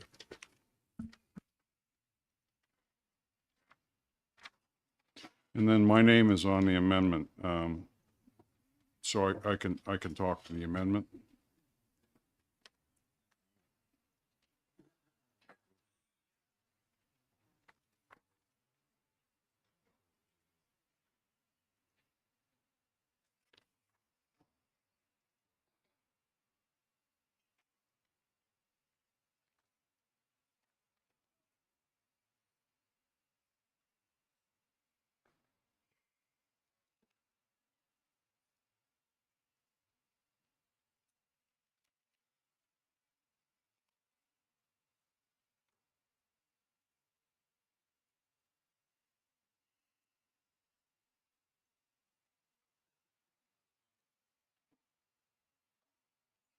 Would you like me to speak the amendment? Please.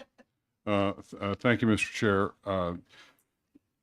Amendment 2024-1958H on line 6 establishes a Medicaid reimbursement rate dependent upon a Medicare reference. And in order to make that reference fixed, the date of January 1, 2024 was selected because those rate changes come out as frequently as quarterly. So using that as our benchmark, we said that the reimbursement rate for Medicaid should be 90% of that. In order to avoid a constant escalation in that rate over time. We left it at 90% of that benchmark as of that day. This bill appropriates $620,000 to get the rate implemented and begin reimbursement of it. So I would move acceptance of the amendment 1958. Second. Motion and a second for Amendment 1958 to Senate Bill 455. Further discussion? All in favor of adopting the amendment, please raise your hand. Hands down. Any opposed? The amendment is adopted. And then for a motion of OTPA, I'd refer to Representative Stringham. Yes, I forward the motion, Senate Bill 455 as amended, ought to pass. Further discussion? Second. A second. Seeing none.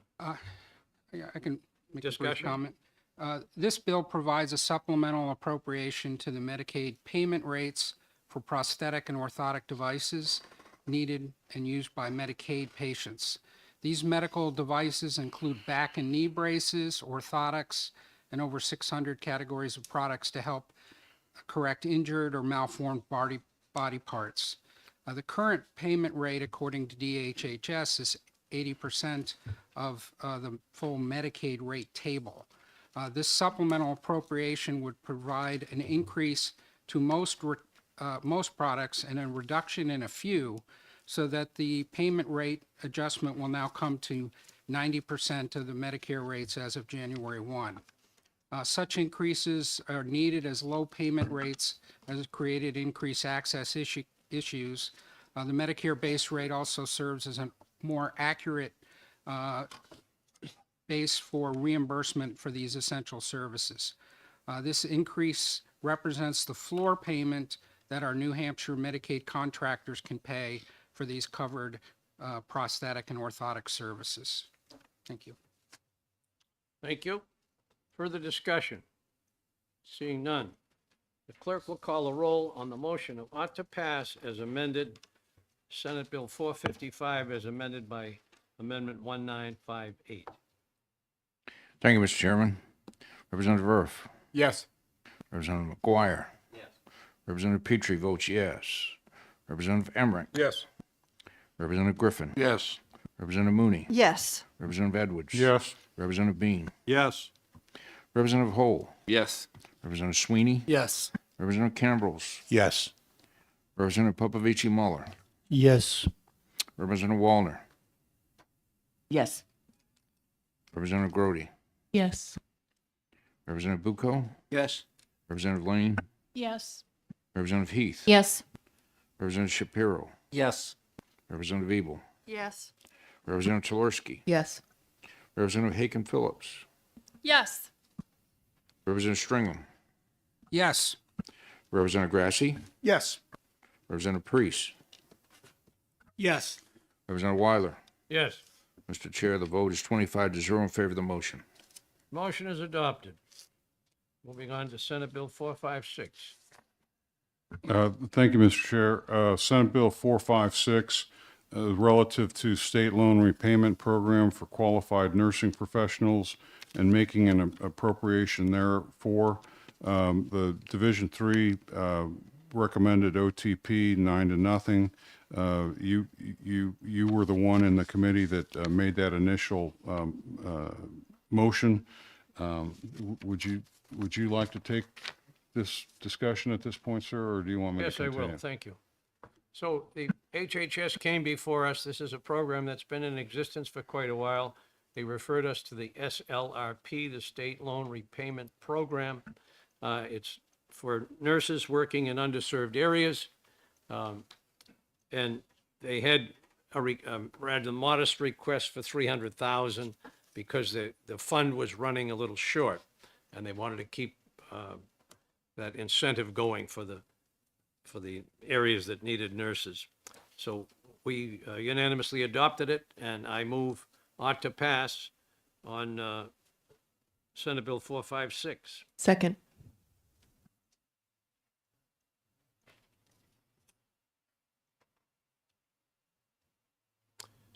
Further discussion.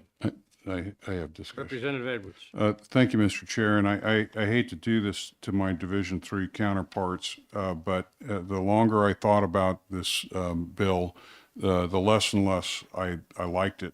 The $300,000 does in fact supplement an existing program. It was said in testimony that that $300,000 would cover funds for 6 people who are serving in underserved areas.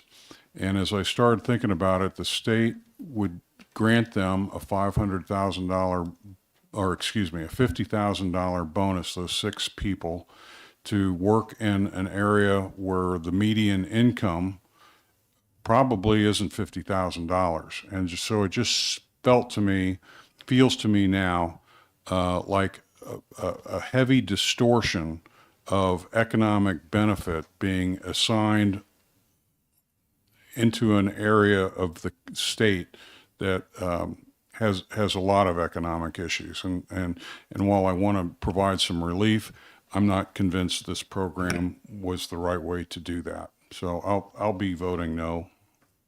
Representative Telersky. Thank you, Mr. Chairman.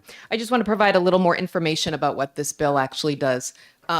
This is a bill that will attract workforce of nurses and medical professionals to an area that's underserved. In testimony, we heard primarily what we are talking about here is Coos County. It's really hard to get young nursing graduates to say, I'm going to go start my life up in Coos County if they're graduating from, say, Rivier University in Nashua or St. Anselm's Nursing School in Manchester. What this is a bit of an incentive for them to move to Coos County, to participate in the program. They sign a contract that they are going to work up there for an extended period of time. I believe it was three years. The program at $300,000 would provide, at minimum, they said, program to 6 nurses. However, when you run the numbers of what those 6 nurses can do over the course of those years, we're talking about 25,000 patient visits. 25,000 patient visits up in Coos County that would not be able to happen otherwise without these people up there. 6 nurses may not sound like a lot, but when we're talking about 25,000 patient visits for kids with ear infections, for strep throat visits, all of those things, we need these people up there. I think it's a strong program. We already know it works because it's an ongoing program. I am going to vote yes on the motion about to pass. Thank you. Further discussion. Representative Shapiro. Yes, thank you, Mr. Chairman. And this bill came before Health and Human Services Committee. And what we heard in our committee when people testified on this bill is that it would serve 6 to 10 full-time nurses and up to 17 part-time nurses. This is a program that, as was already stated, is in existence for a long time. And serves physicians, nurses, a whole host of medical providers. But this money would just be earmarked for nurses because there's a particular acuity of, in workforce shortages of nurses. And I'm going to support this bill because I think it's not enough, it's insufficient. It's not going to resolve our whole workforce shortage, but for those providers, for those hospitals or nursing homes that are having to pay traveling nurses, this will make a significant difference if they can keep permanent employees. Thank you. Further discussion. Seeing none. The motion is ought to pass on Senate Bill 456. Clerk will call the roll on that motion. Thank you, Mr. Chairman. Representative Arif. No. Representative McGuire. No.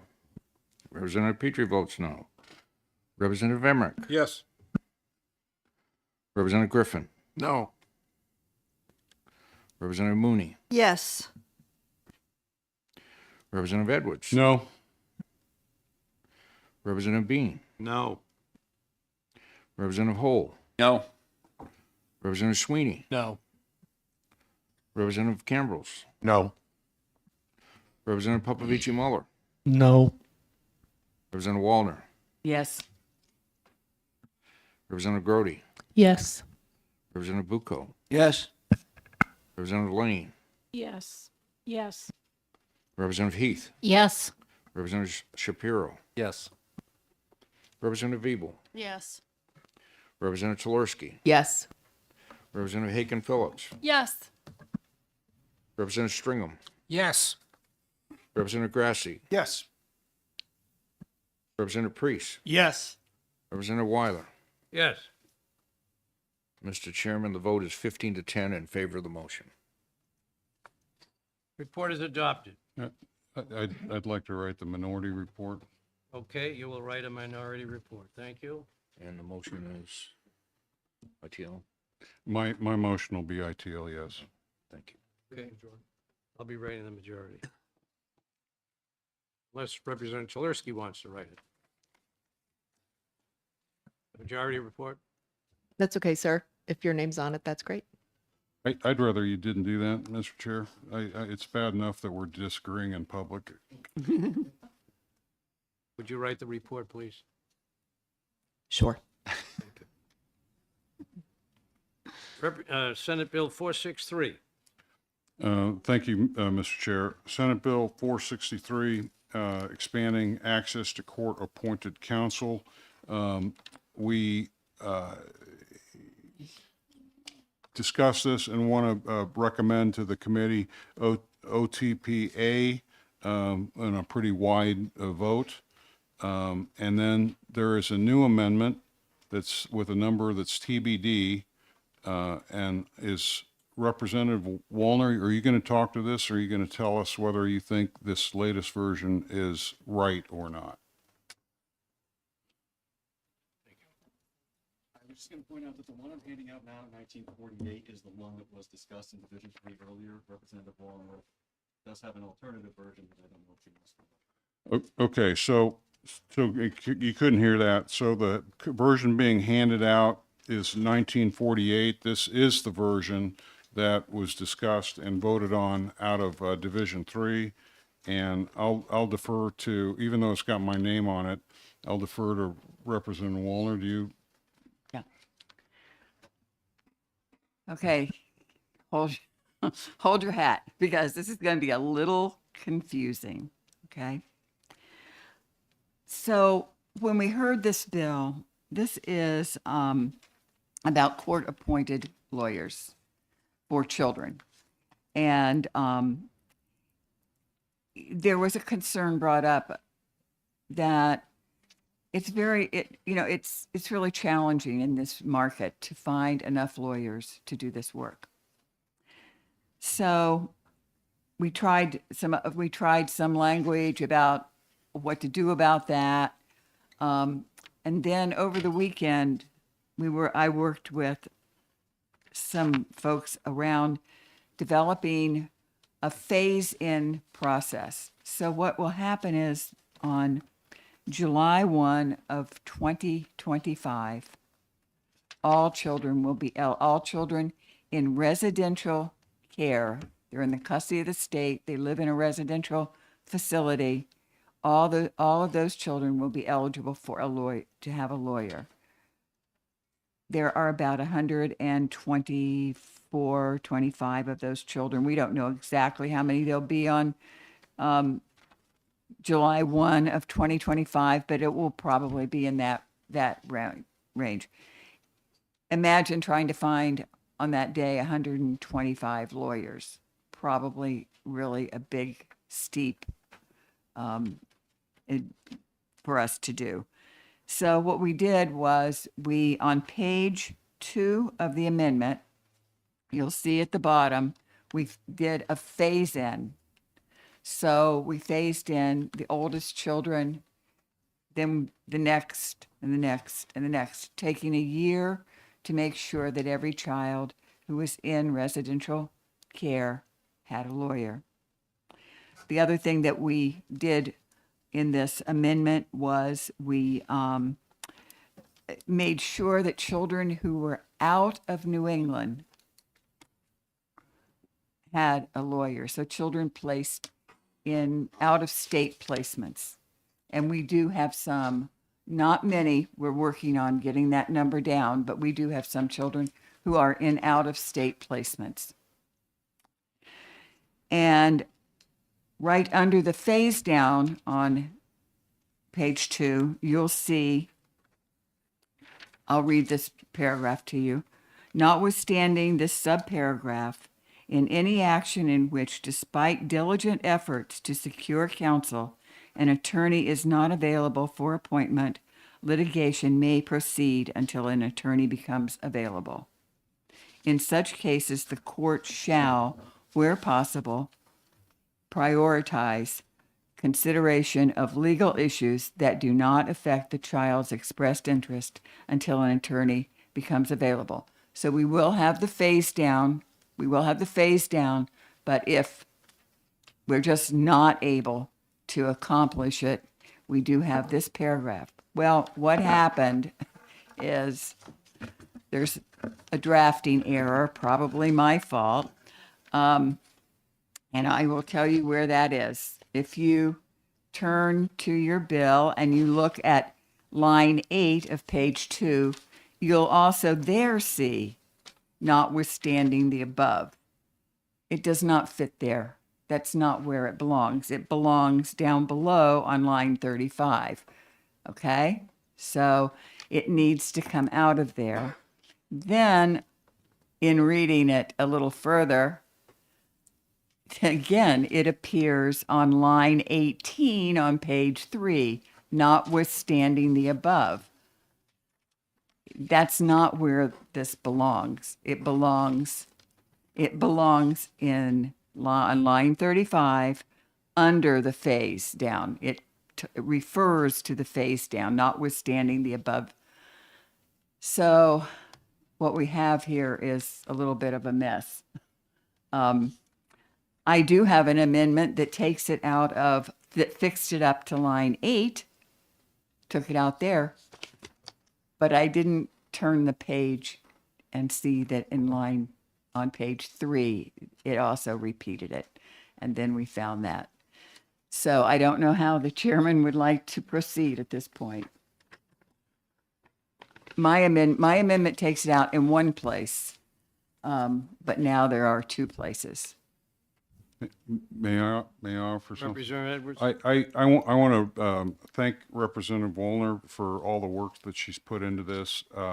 It may feel chaotic and unsettled to people that would like this to be more stable by now. But I think the issue is that we've all been trying very hard to work very quickly to get the very best bill we can. And I appreciate Representative Wallner stepping in. I think in the past, we've accepted an amendment noting technical corrections or the other word, and grammatical fixes. And I assume that the fixes that Representative Wallner just alluded to could fall into that category. But I would look to Mr. Ripple to say if these corrections could be accepted. I think if the committee were so inclined, you could take a vote to adopt 1948 with the understanding that I would remove the sentence that begins with notwithstanding on page 2, lines 8 through 12, and on page 3, lines 18 through 22. That's what my recommendation to you would be, Mr. Chair. Would they get moved to somewhere else, or are they just not needed where they are? I think Representative Wallner's recommendation is that they're not needed where they are. The phrase would remain on page 2, beginning on line 35. Yeah, that's where we decided it did belong. Just Okay. You have a question, Daniel? Representative Popovich-Mullen. thank you. Just to make sure I understand, because there is a lot of changes. We would be removing essentially starting with the word notwithstanding the above, and then the next 4 lines, both on starting on line 8, page 2, and then the line 18, page 3, current line numbers. That's what we're talking about. That not just the words notwithstanding the above, the whole phrase, four lines worth. Thank you. I just wanted to make sure I It was understood. needed in one place, but it got put more. Yeah, it was we're not taking needed. 2 of the 3 out, yeah. Yeah. Mr. Chair. Representative Holt. Thank you. So in addition to the removal that was discussed by the member from Concord, there's a small tweak that we should make in whatever this proposed amendment is, which is relative to the repeal date, because the repeal date deletes a small reference in line 29 on page 1 relative to this phase-in schedule. Well, the phase-in schedule is repealed, but we leave in statute part of 28 and 29. So I would also propose that we clean that up. I think this amendment actually does that. It's section 3 on page 3, line 5. This replaces 169C10 after paragraph 2E is repealed. It would read this way. That's why the phrase "subject to the phase-in schedule established in subparagraph 2C" is crossed out.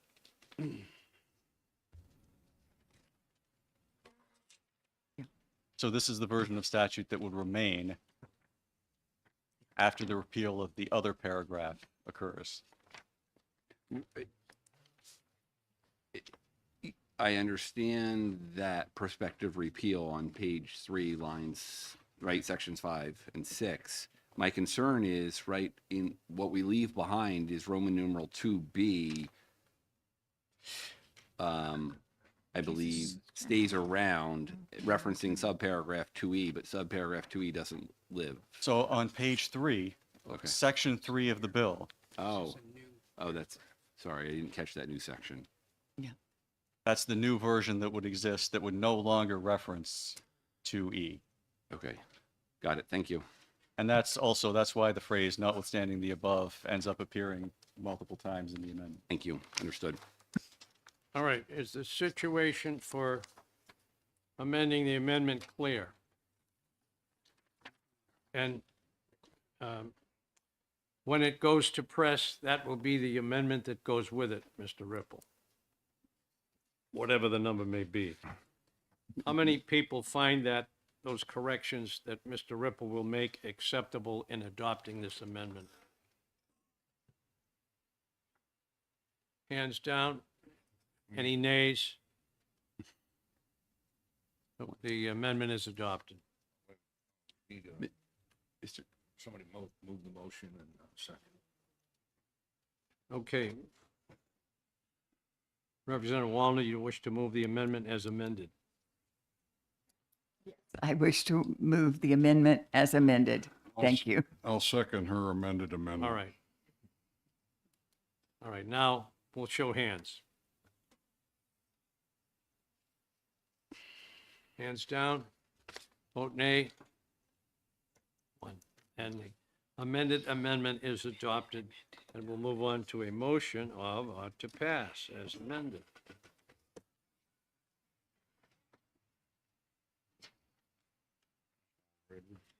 Representative, who makes the motion? I had down here, Representative Priest, did you have a report written? Yes, I do. Okay, then you can make the motion. Yes, I move that we approve ought to pass SB 463 as amended. There's a Second. Second by, who seconded? Mooney. Representative Mooney. Okay, as printed. Further discussion on Senate Bill 463. Representative McGuire. Thank you, Mr. Chairman. I'm going to refrain on making any comments about legislating in the Finance Committee.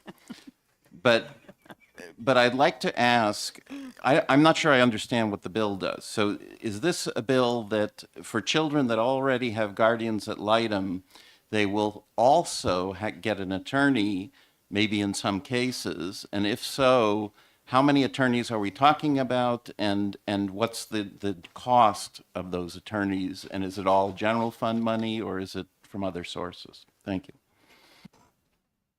Who'd like to answer? Representative Holt, do you have an answer? I will take a shot at that. It's a policy change that I have argued for in children and family law before in a different bill. Currently, children have a CASA assigned or a GAL assigned, but in both of those cases, they are not representing the expressed interests of the child.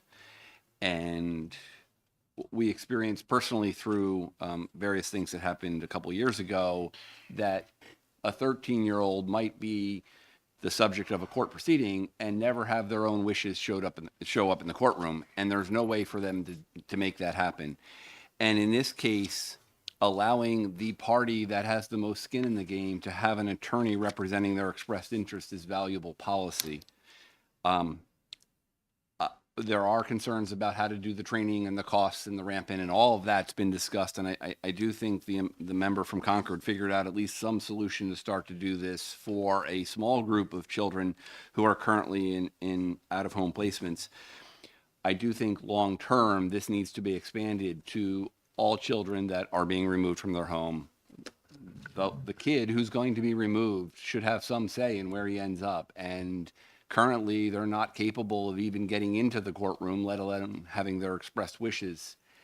And I think that is an incredibly valuable policy change that we are doing for our children. So while not perfect, and it's a little bit of a last-minute hurdle, and I don't necessarily agree with all of the underlying assumptions that are in Part 1 of the bill, I do believe that this is the right step forward as a small incremental change. So I hope that answered your question. I didn't hear any dollar amount in that. There was no dollar amount. And I do think that we're going to have to figure out the additional costs relative to the assignment of the attorneys. But children are effectively not capable of paying financially. And in all those cases in the court process, we routinely assign attorneys to represent those who can't pay themselves. The testimony we heard from people involved in this area, there was also in the original bill, 14 additional child protective service workers, which have been eliminated. The people that spoke about it said, what do you need all those people for? So we took them out, and it was the biggest savings, 14 new positions. Representative Edwards. Thank you. I think what Representative McGuire is wanting is kind of a financial accounting answer, and I'm gonna give you a managerial accounting answer instead. In the population of about 1,200 affected youth, the number affected by this bill is about 120. And of that 120, the estimated cost per a placement is about $300,000. So an idea is if out of that 120, if even just 3 of them get directed in a less expensive way, that's also probably more appropriate to the child, then that would generate internally some savings. That is a theory that I will figure out if it works that way. Answer your question. Further discussion? Seeing none, the clerk will call the roll on the motion of ought to pass as amended for Senate Bill 463. Motion by Priest, second by Mooney. Thank you, Mr. Chairman. Representative Earth. Yes. Representative McGuire. Yes. Representative Petrie votes yes. Representative Emmerich. Yes. Representative Griffin. Yes. Representative Mooney. Yes. Representative Edwards. Yes. Representative Bean. Yes. Representative Hole. Yes. Representative Sweeney. Yes. Representative Campbells. Yes. Representative Popovici Muller. Yes. Representative Wallner. Yes. Representative Grody. Yes. Representative Bucco. Yes. Representative Lane. Yes. Representative Heath. Yes. Representative Shapiro. Yes. Representative Ebel. Yes. Representative Tolorsky. Yes. Representative Haken Phillips. Yes. Is that a yes? Yes. Very good. Why, I yes. can't hear you. Representative Stringham. Yes. Representative Grassi. Yes. Representative Priest. Yes. Representative Weiler. Yes. Mr. Chair, the vote is 25-0 in favor of the motion. Motion is adopted. Ought to pass as amended, awaiting the amendment final. Representative Edwards. Thank you, Mr. Chair. SB 499, I'd like to check with Mr. Ripple. There was a possibility of Representative Hull submitting a study committee amendment. I have an amendment for Representative Poole, yes. So I have three amendments to this bill. The one that was originally adopted in Division 3 last week or earlier this week. 1650. Yes. I have an amendment from Representative Tulersky, and I have an amendment from Representative Poole. Mr. Chair, I'd recommend you just pass out all three of them. Do they all meld together nicely? No, there's, this is fun. There's going to be a little conflict here. All right. What's the first discussion? I would say that the first discussion ought to be around Amendment 1650. I think Amendment 1650 is adopted into each of the other amendments. The other amendments do more than what 1650 does, but none of them disagree with 1650. Oh, I can't even find it.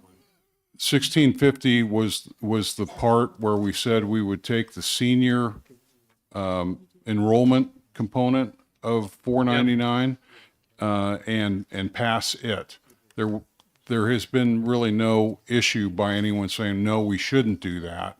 So I think 1650 is probably an easy yes. The harder conversation is to try to come to an agreement within the Finance Committee on the Tulersky Amendment, which deals with the summer EBT program, and the whole amendment that I would summarize, if I heard it right, to be, let's not take on the summer EBT program. Let's put it into a study committee.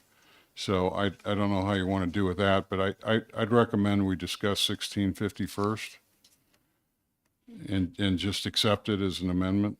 You are recognized to discuss it. Okay, I need to find it. So everyone probably should look for 1650. I don't find it. That's one of the ones Mr. Ripple is handing out.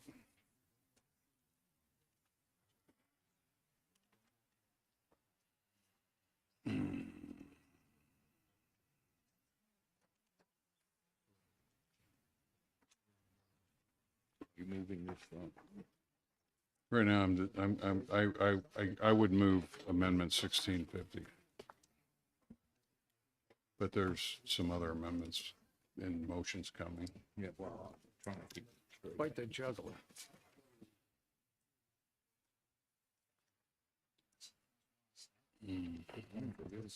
Yeah.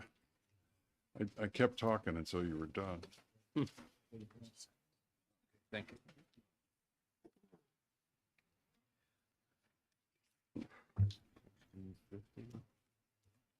Thank you.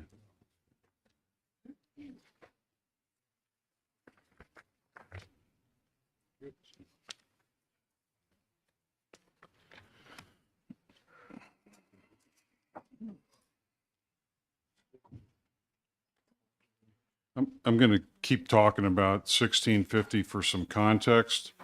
1650, to those who want more than 1650, I think their argument really is mostly 1650 is necessary but not sufficient. It's not enough of 499 to be the bill that they want.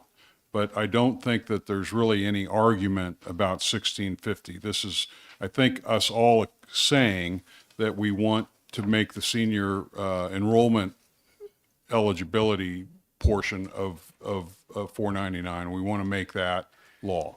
The reason for that is that currently there's a good deal of paperwork where seniors have to enroll annually to gain access to programs and benefits that they're entitled to. And what this bill will allow for a relatively small investment of $37,500, which would change up the enrollment processes so that they would only need to enroll once every 3 years. And so that would obviously save our seniors time dealing with paperwork and fighting eligibility systems. It would just make it their quality of life better, but it would also have a manpower impact because processing fewer applications takes fewer people. So I think 1650 is a financially sound. And I don't want to say it's a small amount of money. I'd say it's an amount of money where I think we're going to recoup the investment in a few years. Representative Tulerski. Thank you, Mr. Chairman. While I don't disagree with anything that Representative Edwards just said about the simplified elderly application, I disagree with his suggestion that we can pass this one first and move along and consider other options. I think every one of us have received, our inboxes have been flooded with emails about this bill and about this amendment right here. This amendment right here is one that is simply not in the spirit of the original bill that passed the Senate and passed the House. So while I do support the simplified elderly application, it is in my amendment. I would be very uncomfortable voting just for 1650 because I have hope that we can discuss further how we can expand more on Senate Bill 499. So what I'd be happy to do is withhold moving this amendment at this point and have the debate on the other two amendments. And once we have that debate on the other two amendments, this may still need to be brought forward. If either of the other two amendments get passed, this amendment becomes overcome by events and is redundant. So Mr. Chair, however you want to proceed on debating the other two amendments, I can withhold a motion on 1650. I understand it's bad politics to tell the public that we know more about the situation than they do, but that's kind of where we're at. I think that's the avoidance part of 1650. Mr. Chair. Well, if you wish not to bring it forward, then I'll recognize Representative Tulerski. Mr. Chair, if I may. Representative Holt. Thank you. Just to bring us back to where the docket is, the bill came over from the Senate. The bill was assigned over to education, but it was vacated and referred to finance. It has not been on the floor yet in the House. I apologize. You were correct. And so there has been no policy decisions on this. There is a lot of policy in this. This was an omnibus bill that came over from the Senate with a number of parts. We did our best in a somewhat sprinted fashion to review those. But because there have been no policy discussions and we're wandering into that policy arena here at this point because of the time, the calendar time, I do think it's appropriate because it hasn't seen a policy committee that we work on this, but I do think we have to be a little bit cautious about driving policy at the last minute. I'll recognize Representative. Thank you. I would like to extend my apologies. You are correct. With the number of bills Division 3 had, I mashed up this one that came to us directly. So, but if I may, if we are going to talk about the policy, may I discuss my amendment, Mr. Chairman? You are recognized. Thank you. Before you is amendment number 1917. First, I want to talk about SB 499, which brought us to this point, which was a much larger, much more comprehensive omnibus bill that came from the Senate, an anti-hunger bill, if you will. When we had the public hearing, we heard about five different sections of that bill that addressed many different areas of hunger. And they included things like the simplified elderly application, which we just heard, the summer EBT program. Then there was also 3 different sections that related specifically to education, Division 2, and were tied into reduced and free lunch programming. I won't go necessarily into what happened with that larger bill because we had some joint work sessions. We were told it would be divided up, and then found out that Division 2 would not be digging into this bill. So with that, I will agree that policy, my amendment does not address the education part of policy.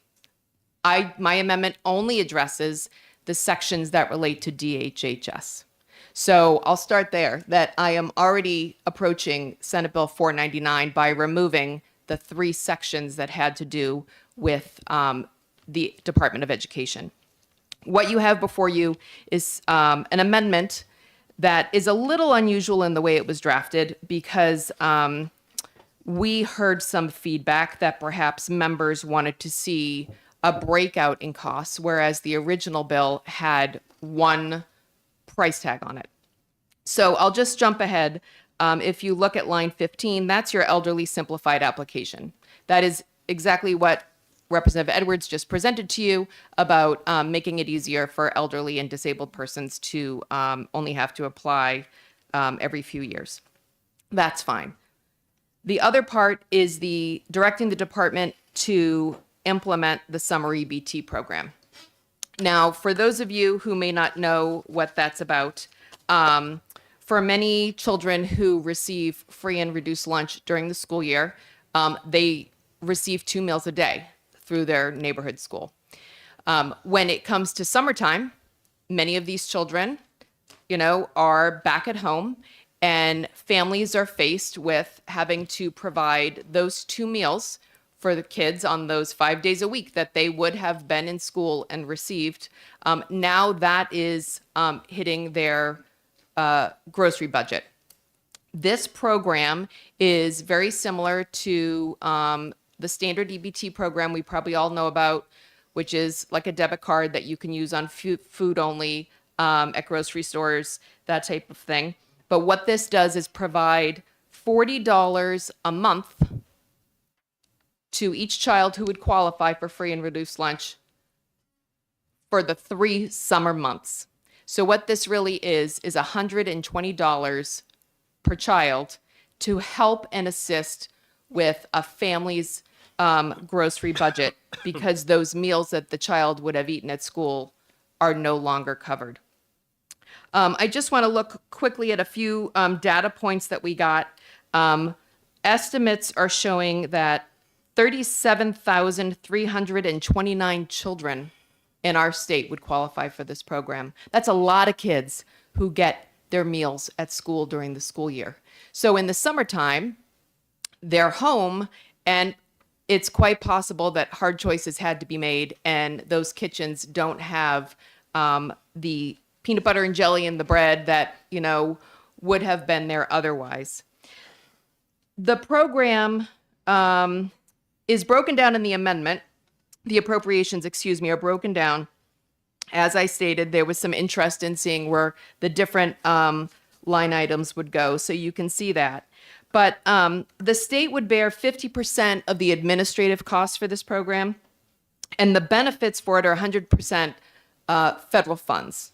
So we are looking at $4.5 million of federal funds that will come in and be distributed to the families in this way. And that money will be spent locally here in New Hampshire at our corner stores and our supermarkets, and reinvested back into the state. The cost for the program in terms of doing the system updates, I know that that looks to be rather significant. The issue is this: without building out the technology, we're always going to be behind the 8 ball and not being able to participate in some kind of program. There has been some concerns raised that if you look at my amendment, it takes effect July 1. Obviously, July 1, you have kids that would qualify in July. We don't have the system up and running. So for the 2024 summer, and this seems to be a bone of contention, the DHHS would ramp up and build the program over the summer, and then the families would receive the funds of the $120 per child. By the time the program got built up, I'm sorry? Just 80, because it's July and August. Oh, sure. By the time the systems got built out, it would be the fall, And so they would get that benefit in the fall. They estimated maybe October. So yes, I understand that it's not actually a summer program at that point. However, it is a supplement for these families that don't necessarily have the money in their grocery budget to help feed these kids. Now, building out the system this summer will allow us to participate fully for 2025. If we push it off any further, again, you have the ramp up. You know, you need to be ready to implement the program. I've probably gone on a little too long. I just want you to realize that this program, as drafted in my amendment, is significantly less than what the original bill was. This is really just two parts that DHHS is willing to implement. It has, the way that my amendment was drafted actually brought the total cost down from the original fiscal note by a little bit, so I appreciate that. I hope that you can consider this. We have kids in this state that are hungry. I know that people will say that there's other programs. There are, but we need to make sure that none of these kids slip through the cracks. These are kids who, through no choice of their own, are in a household that perhaps can't afford to get food in their kitchens during the summer months. And I please ask that you consider my amendment. Thank you for giving me so much time. I appreciate it. May I comment there? Representative Edwards. Thank you, Mr. Chair.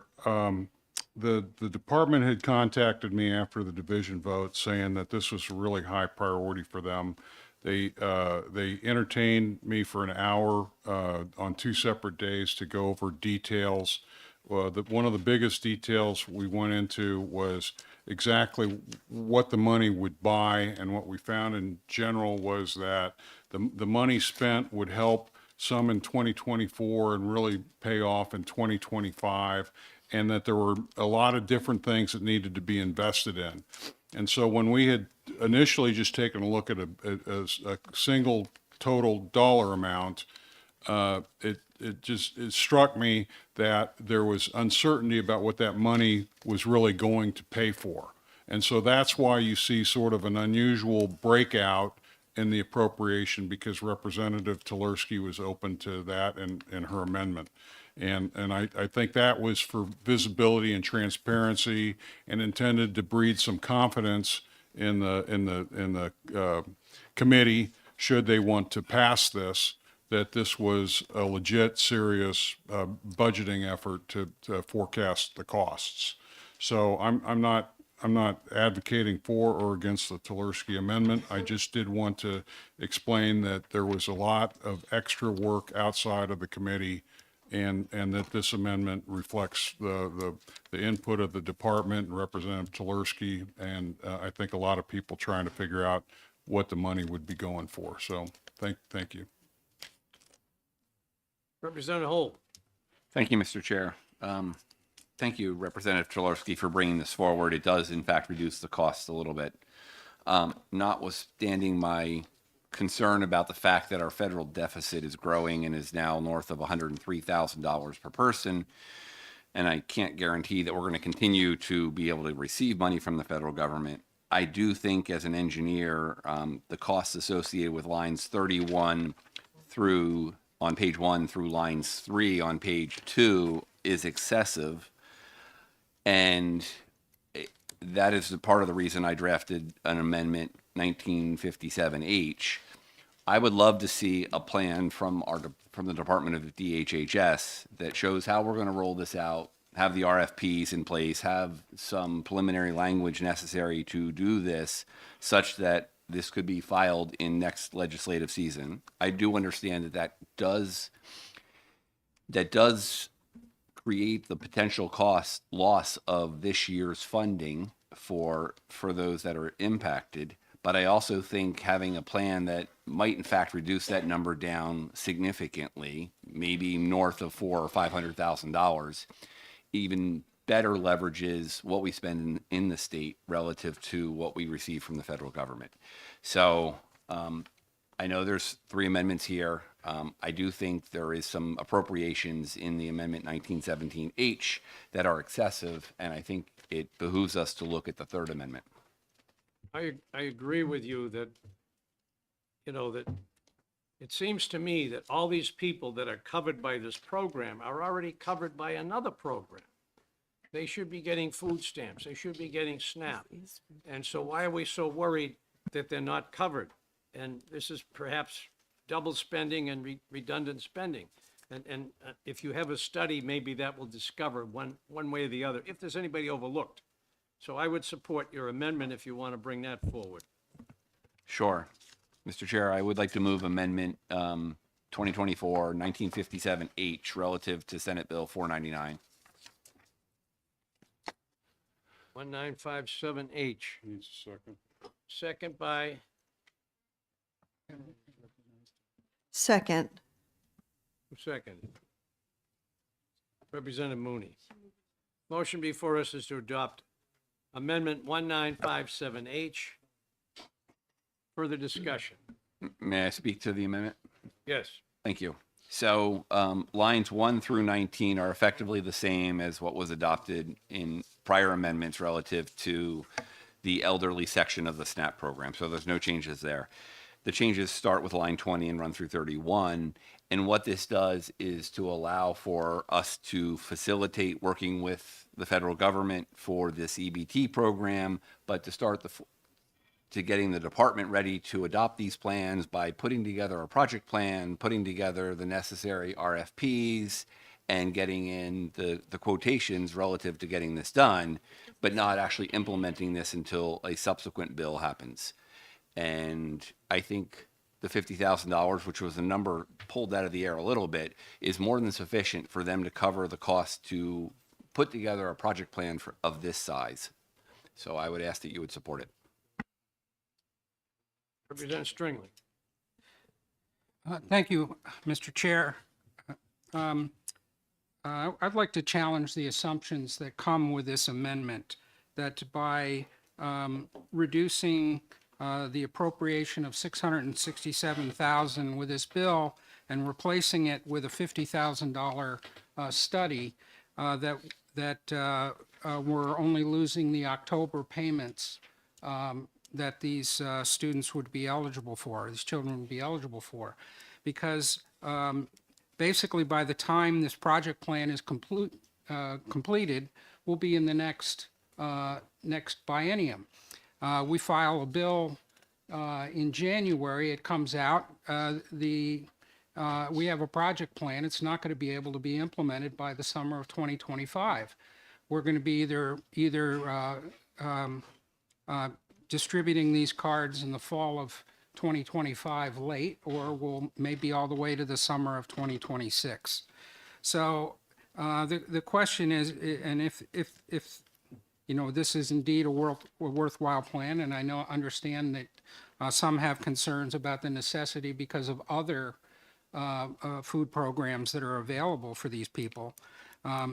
This does nothing to address that question, to have a project plan and a $50,000 appropriation. I think in the process of implementing this, each one of these sections, the department is going to follow their good purchasing processes, and we'll get the value out of the money that's appropriated to implement this program. So I would strongly urge us to turn this amendment down and go back to the Tulerski amendment, which is still a very, very scaled down, compromised version of what came over from the Senate. Thank you. Further discussion? Thank you. Representative Wallner. Thank you. I just want to remind the committee that by not moving forward with this at this point, what we're doing is denying about $4.5 million a year for the next year to some of the lowest income families in this state. Yes, the kids are home in the summer and they need to be fed because they don't have school lunch.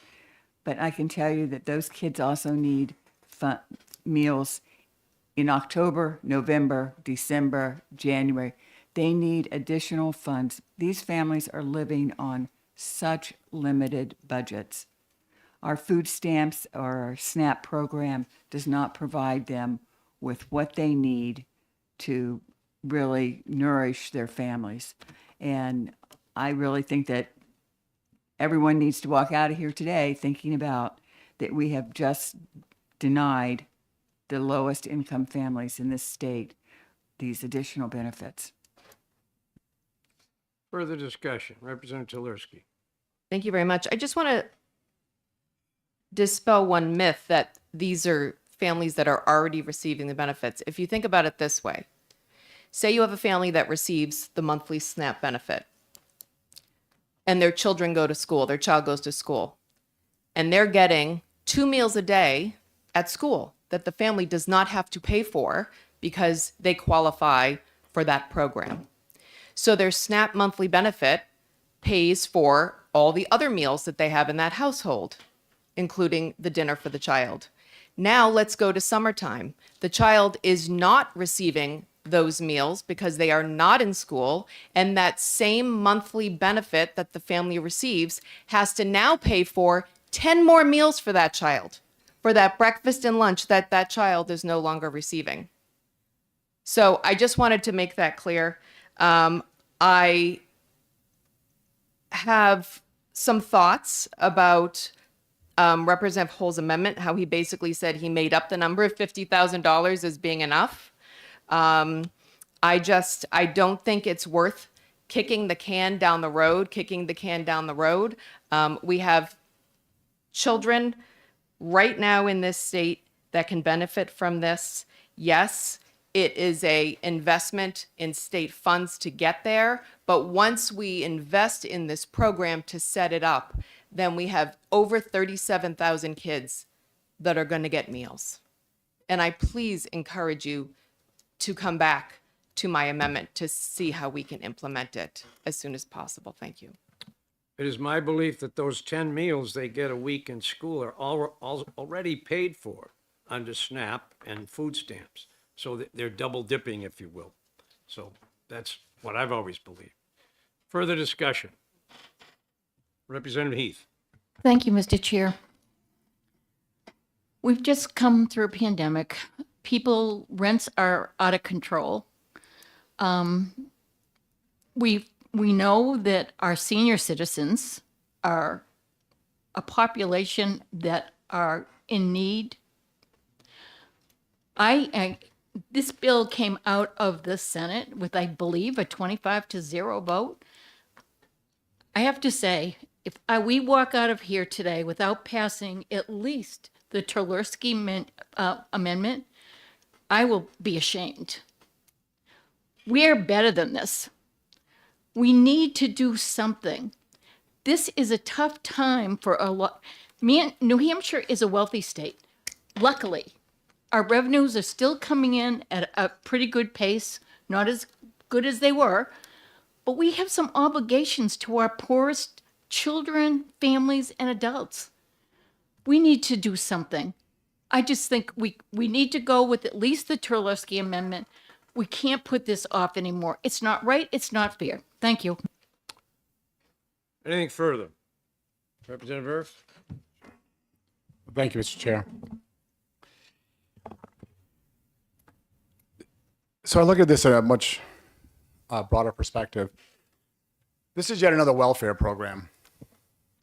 And it goes back to the 60s and the Great Society program that President Johnson passed. And that program was passed with the strong support of the late former Senator Daniel Patrick Moynihan, who was a stalwart of the Democrat Party and a big supporter of the Great Society program when it was passed. Decades later, and he was a researcher, when he did research, what he found was these welfare programs are not working. They only serve to keep people in poverty. They have not helped to bring them out of poverty.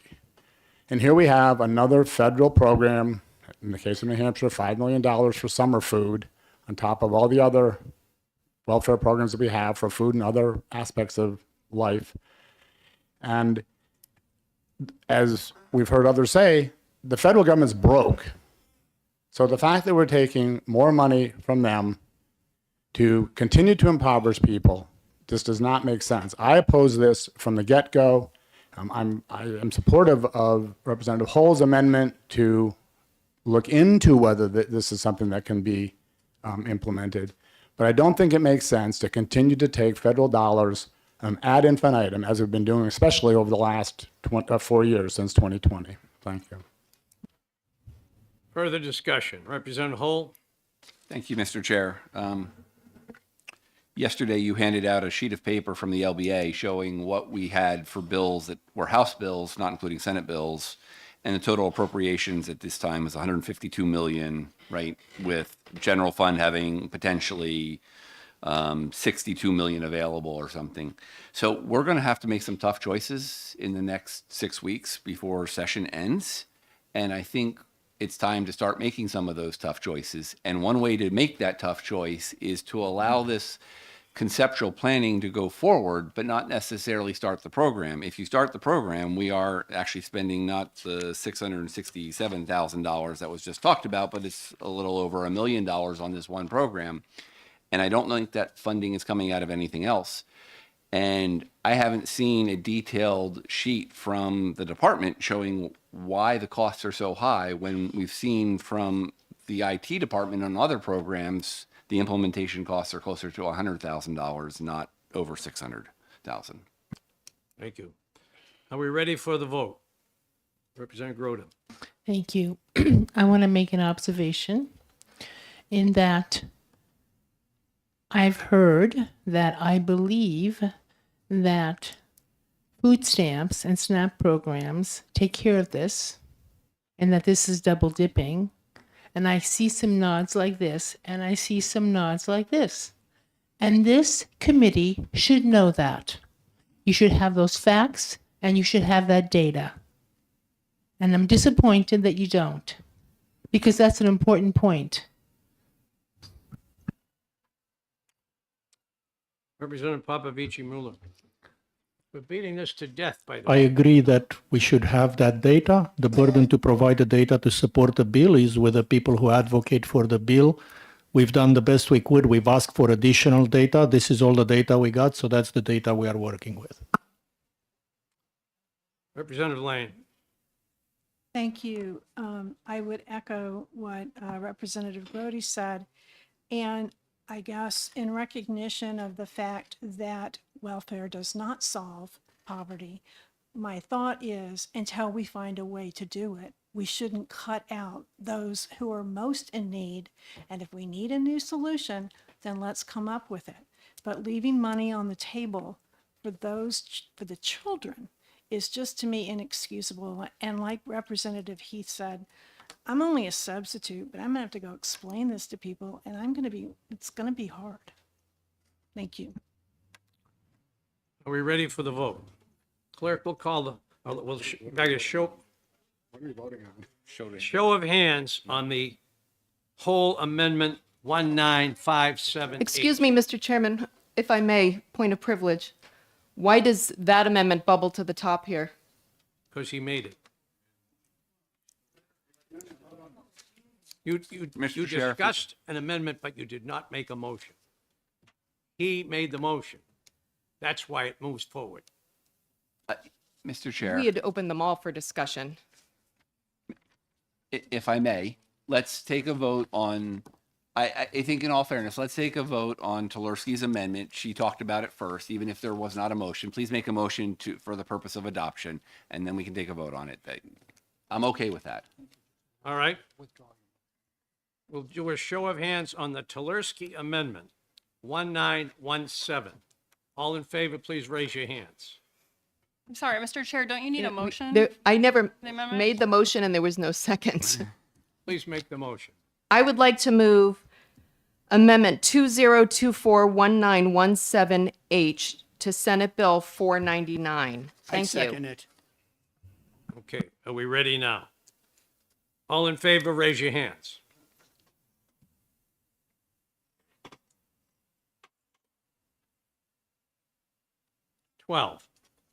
All right. All opposed, raise your hands.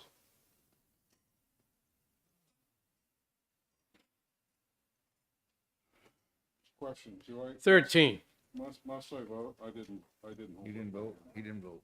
Must I vote in a committee vote? Yes. Yes. I must vote. Yes. I'm opposed. Okay. It fails, 12 to 13. Mr. Chair, I move amendment number, whatever the number was. 1957. Yes, thank you. All right. Is there a second? Second. Second by Irv. Further discussion, seeing none. Raise your hands if you will support Amendment 1957.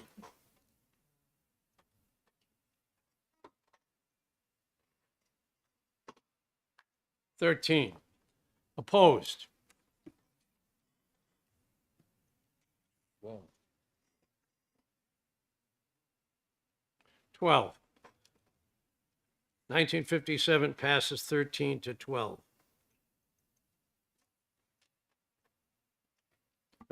I recognize Representative Hull for a motion. Mr. Chair, I move that we pass Senate Bill 499 with Amendment 1957H. Further discussion, seeing none, clerk will call the roll on the motion of ought to pass. What was the second? Who's second? Second was Papavici Muller.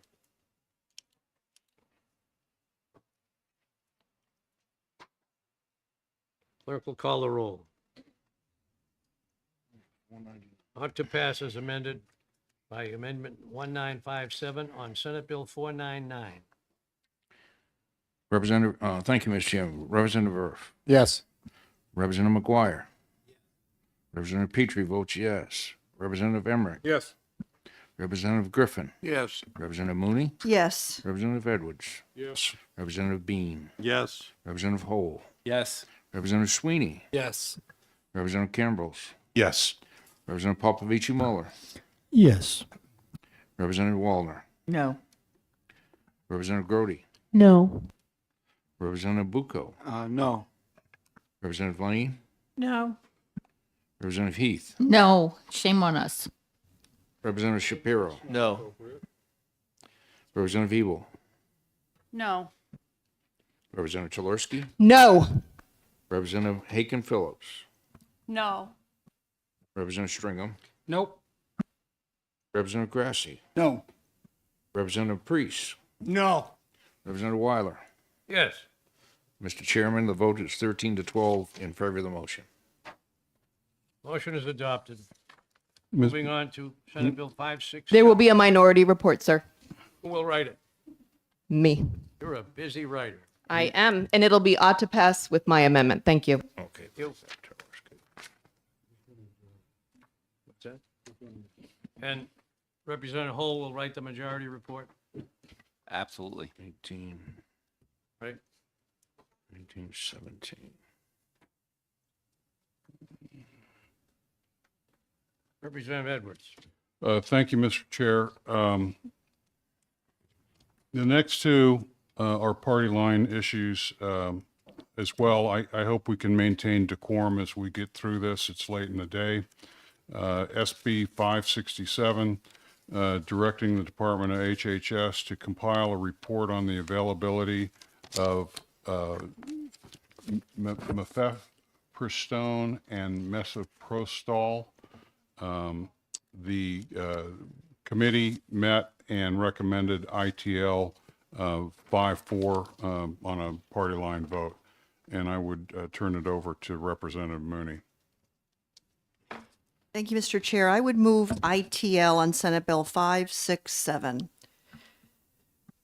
Second.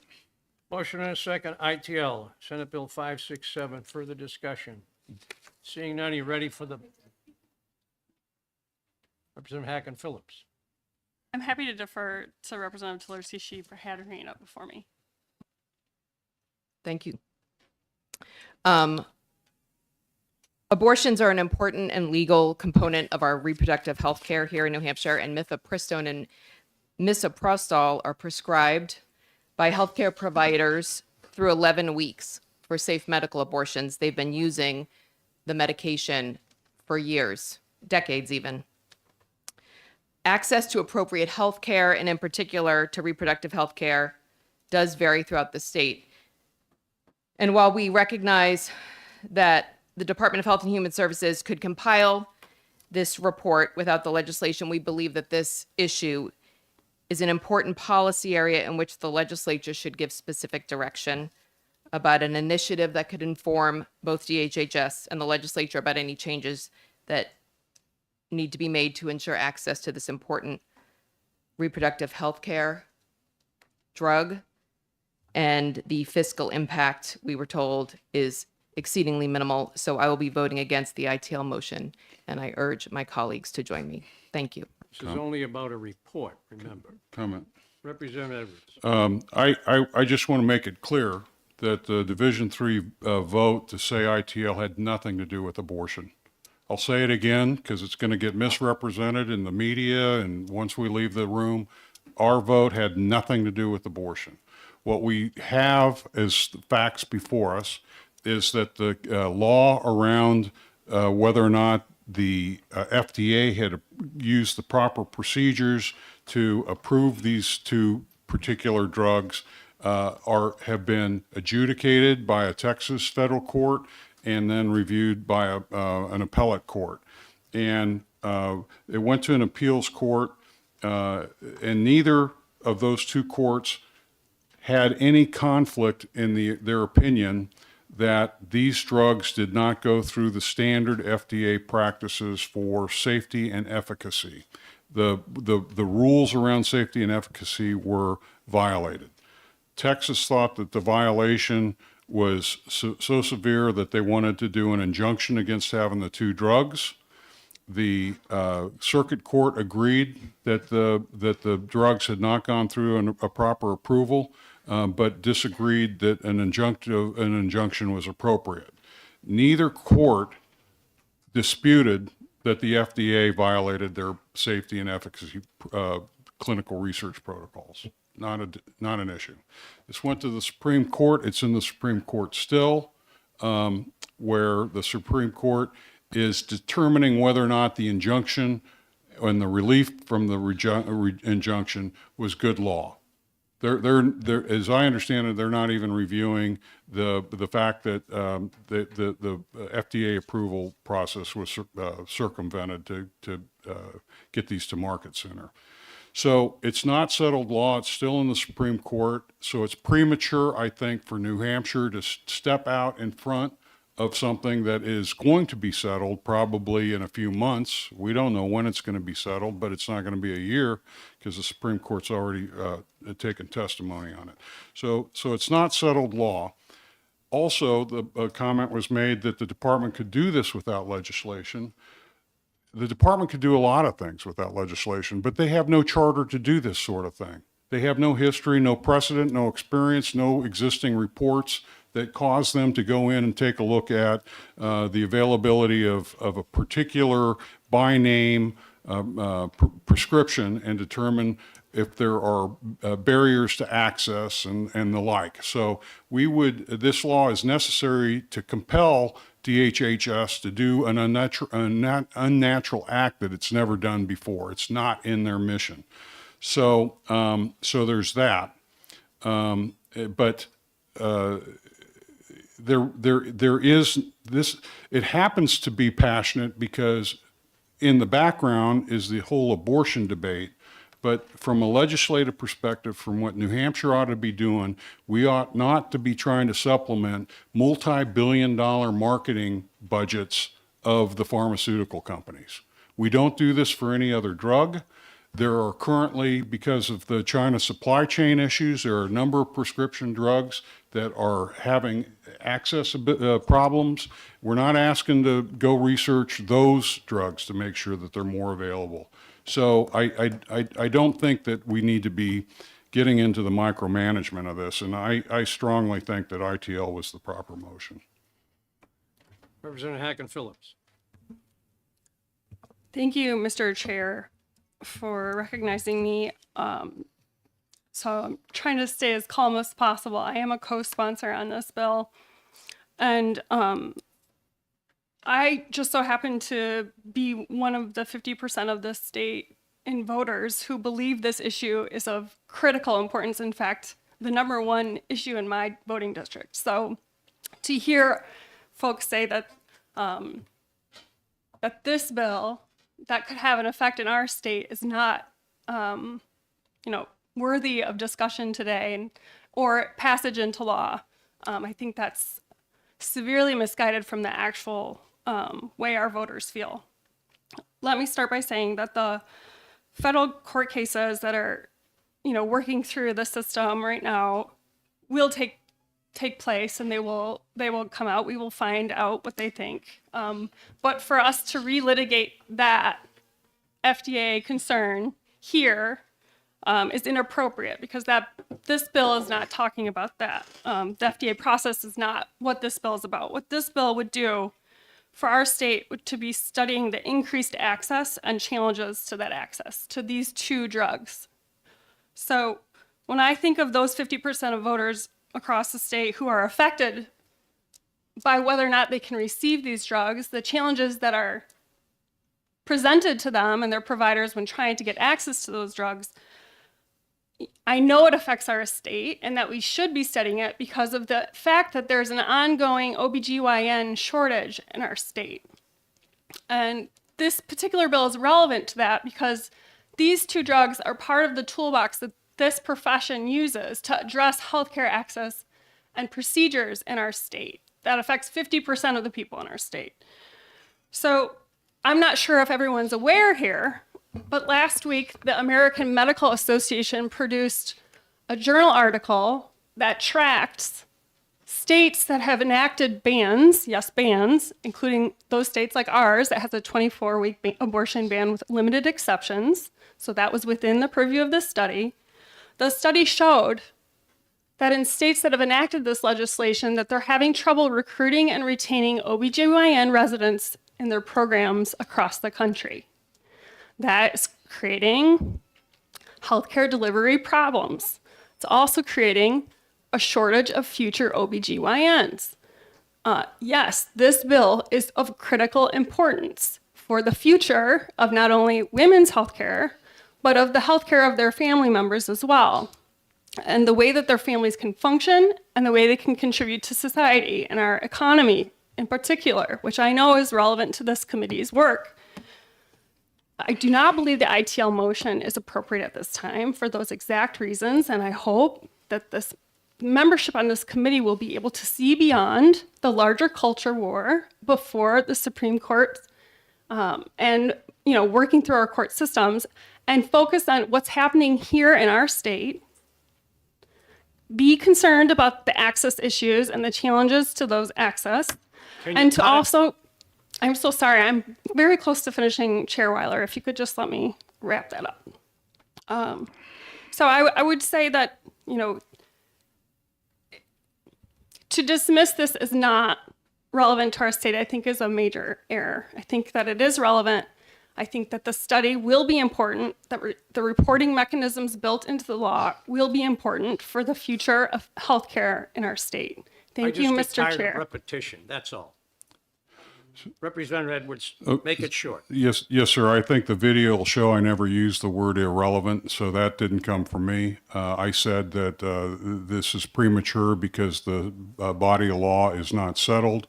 I said that this is something the department never does, hasn't been in their mission, and that the selection of these two drugs is the initiation of a culture war that wasn't necessary, and to have a response to it is of course there's going to be a response if there's an initiative, and the implication of the prior comments is that we have women who can't get these two drugs. There's nothing that interferes with physicians in New Hampshire prescribing these. We're not getting in between. We're not stopping. We're not hindering the availability of these two drugs as a legislature. And so to pretend as though the access is somehow constrained and restricted, that's a dystopian view that just doesn't seem to exist in New Hampshire. These drugs are not being withheld. They are available through normal physician-patient relationships. So ITL is the right recommendation, sir. Clerk will call the roll on the motion of inexpedient to legislate on Senate Bill 567. Thank you, Mr. Chairman. Representative Earth. Yes. Representative McGuire. Yes. Representative Petrie votes yes. Representative Emmerich. Yes. Representative Griffin. Yes. Representative Mooney. Yes. Representative Edwards. Yes. Representative Bean. Yes. Representative Hole. Yes. Representative Sweeney. Yes. Representative Cambrels. Yes. Representative Popovici Muller. Yes. Representative Wallner. No. Representative Grody. No. Representative Bucco. No. Representative Lane. No. Representative Heath. No. Representative Shapiro. No. Representative Wiebel. No. Representative Tulerski. No. Representative Haken Phillips. No. Representative Stringham. Nope. Representative Grassi. No. Representative Priest. No. Representative Weiler. Yes. Mr. Chair, the motion passes 13-12. Motion is adopted. Representative Edwards for Senate Bill 596. There will be a minority report on the previous bill, sir. Who will be the author? Me. Okay, We've got a lot of work to do. Okay, and so you should have me down as Majority report? majority report, yes, sir. All right. Okay, so last but not least, SB 596. This is relative to the definition of disability or special needs under the Child Care Scholarship. I have an amendment that was shown to Division 3 earlier today. To be fair to the process, there hadn't been a lot of time to discuss it. Essentially, what the underlying bill is attempting to, well, I'll just leave it at that. I could make a motion to adopt Amendment 2024 1933H to SB 596. Second. Motion and a second to adopt 19338. Representative Edwards is recognized to explain it. Thank you. The underlying bill 596 basically untethers the discovery of children who may have in the future a propensity to having special needs or at risk for it. So the objective is a good one. Let's try to identify kids as early as possible. And because we think it's a good idea to try to do that, we'd like to make sure that we do it well and do it right.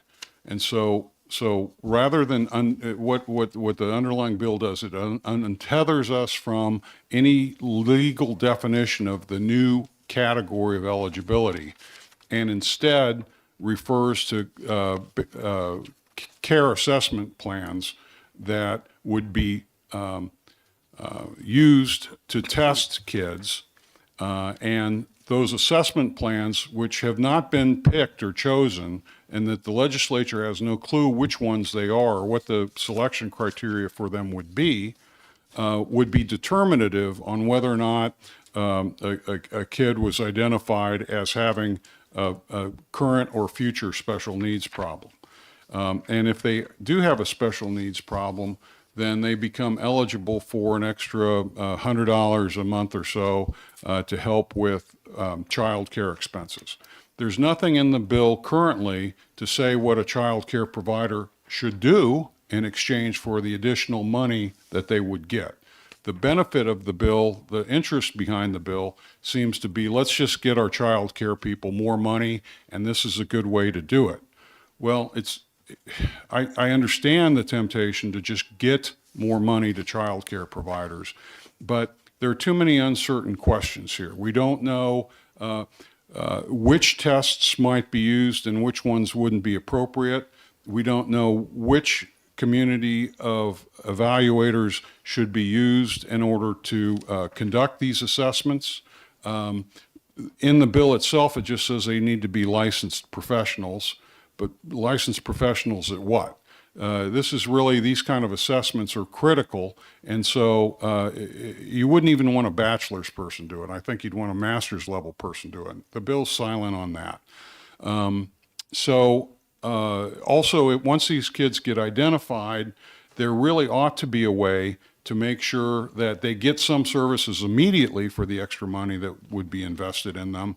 But as significantly, and maybe more importantly, is that there ought to be some concept of how that identification would feed into integrated services like Medicaid and public schools.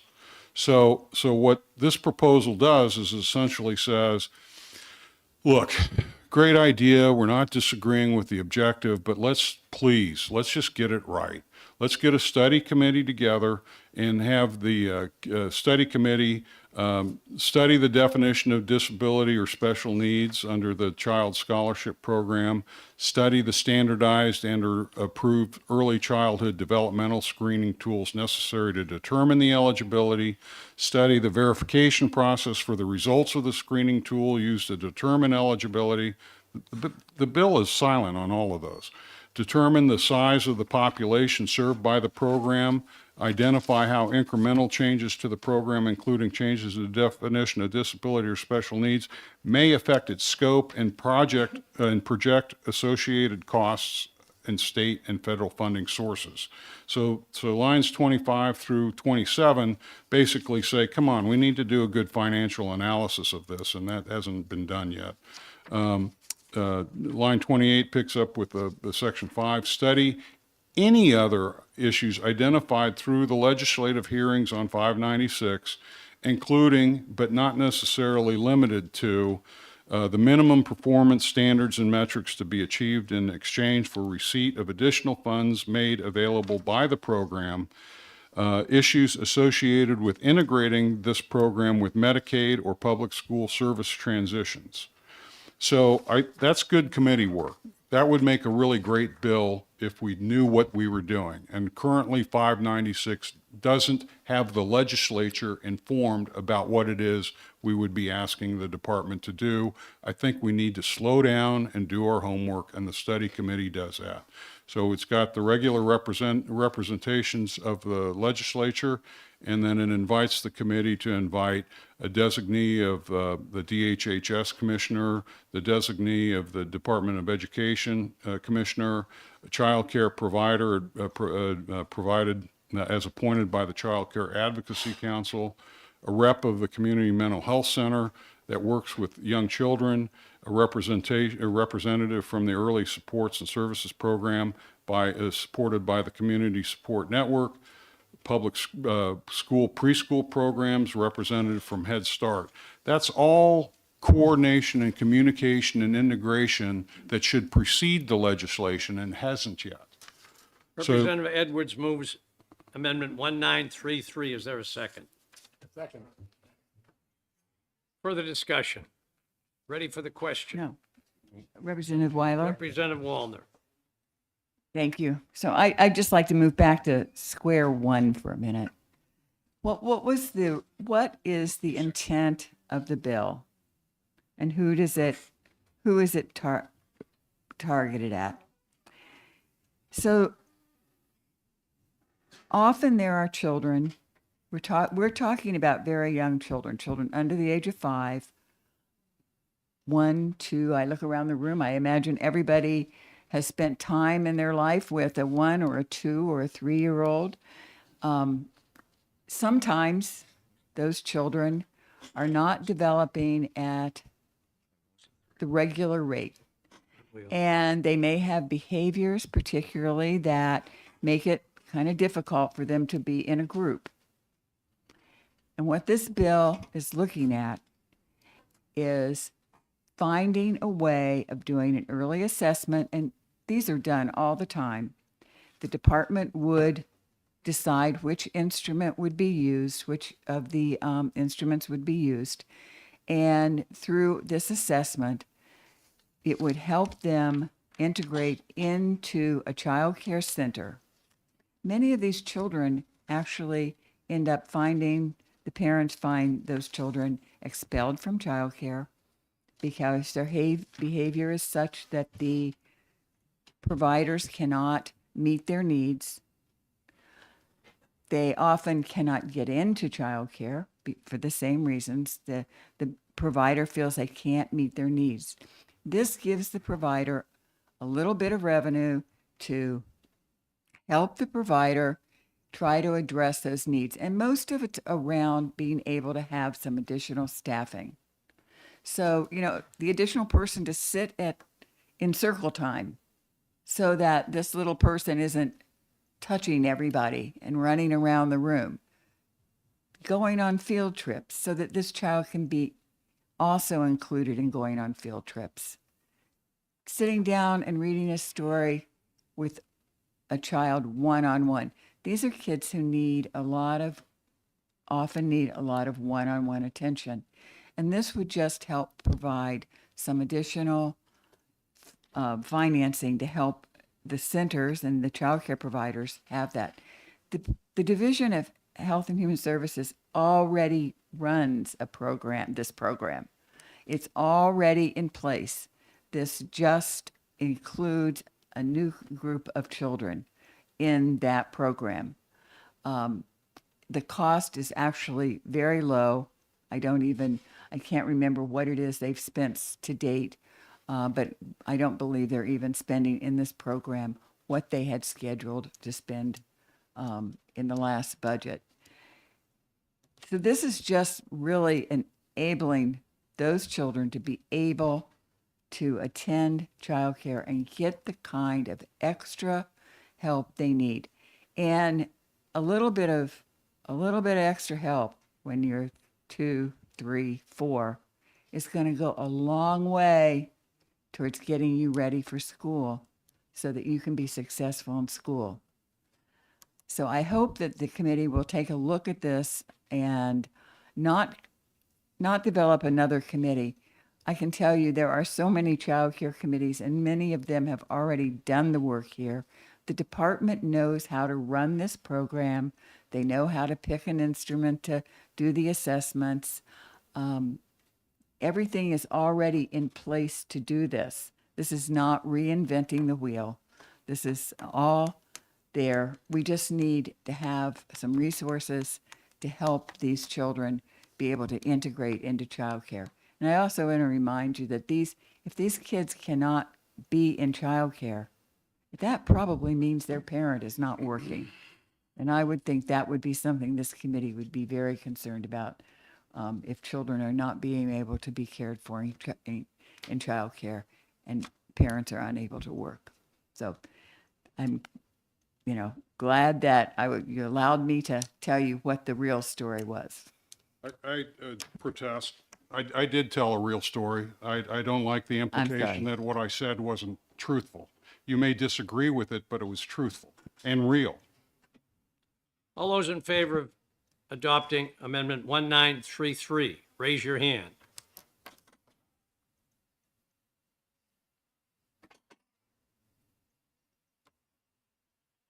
Hands down. All those opposed?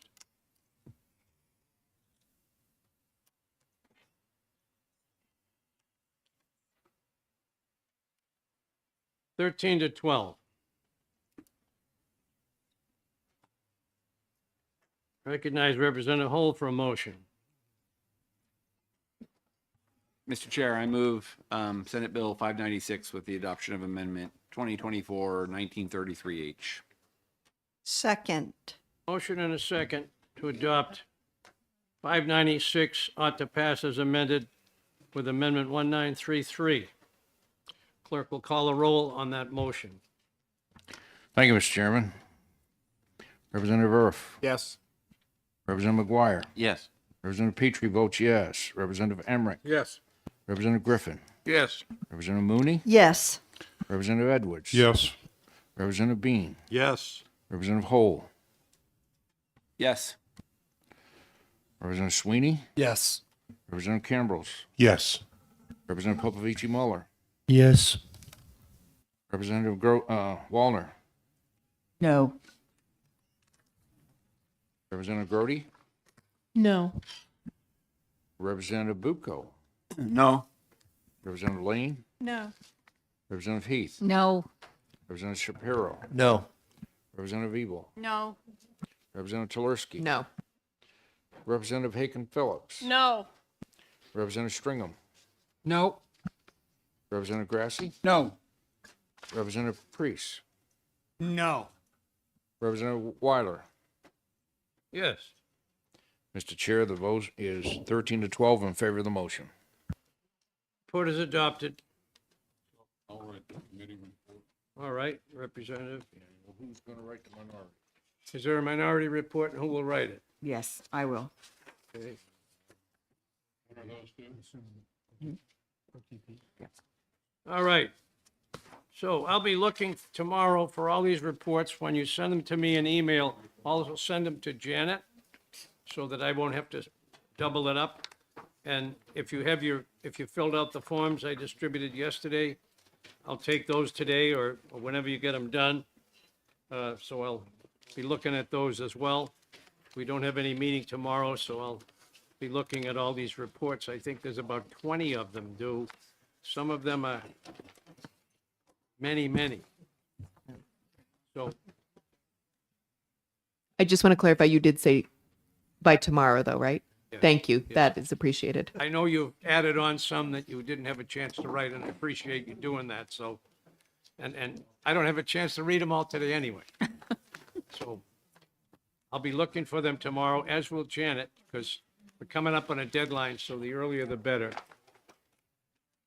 So, but I know we'll be able to get them into the afternoon. I appreciate all of you being here today, and I appreciate the replacements that came. Thank you all for your good work and for your staying here late. We are adjourned. Democrats all maybe meet in Division 2 room for just a minute.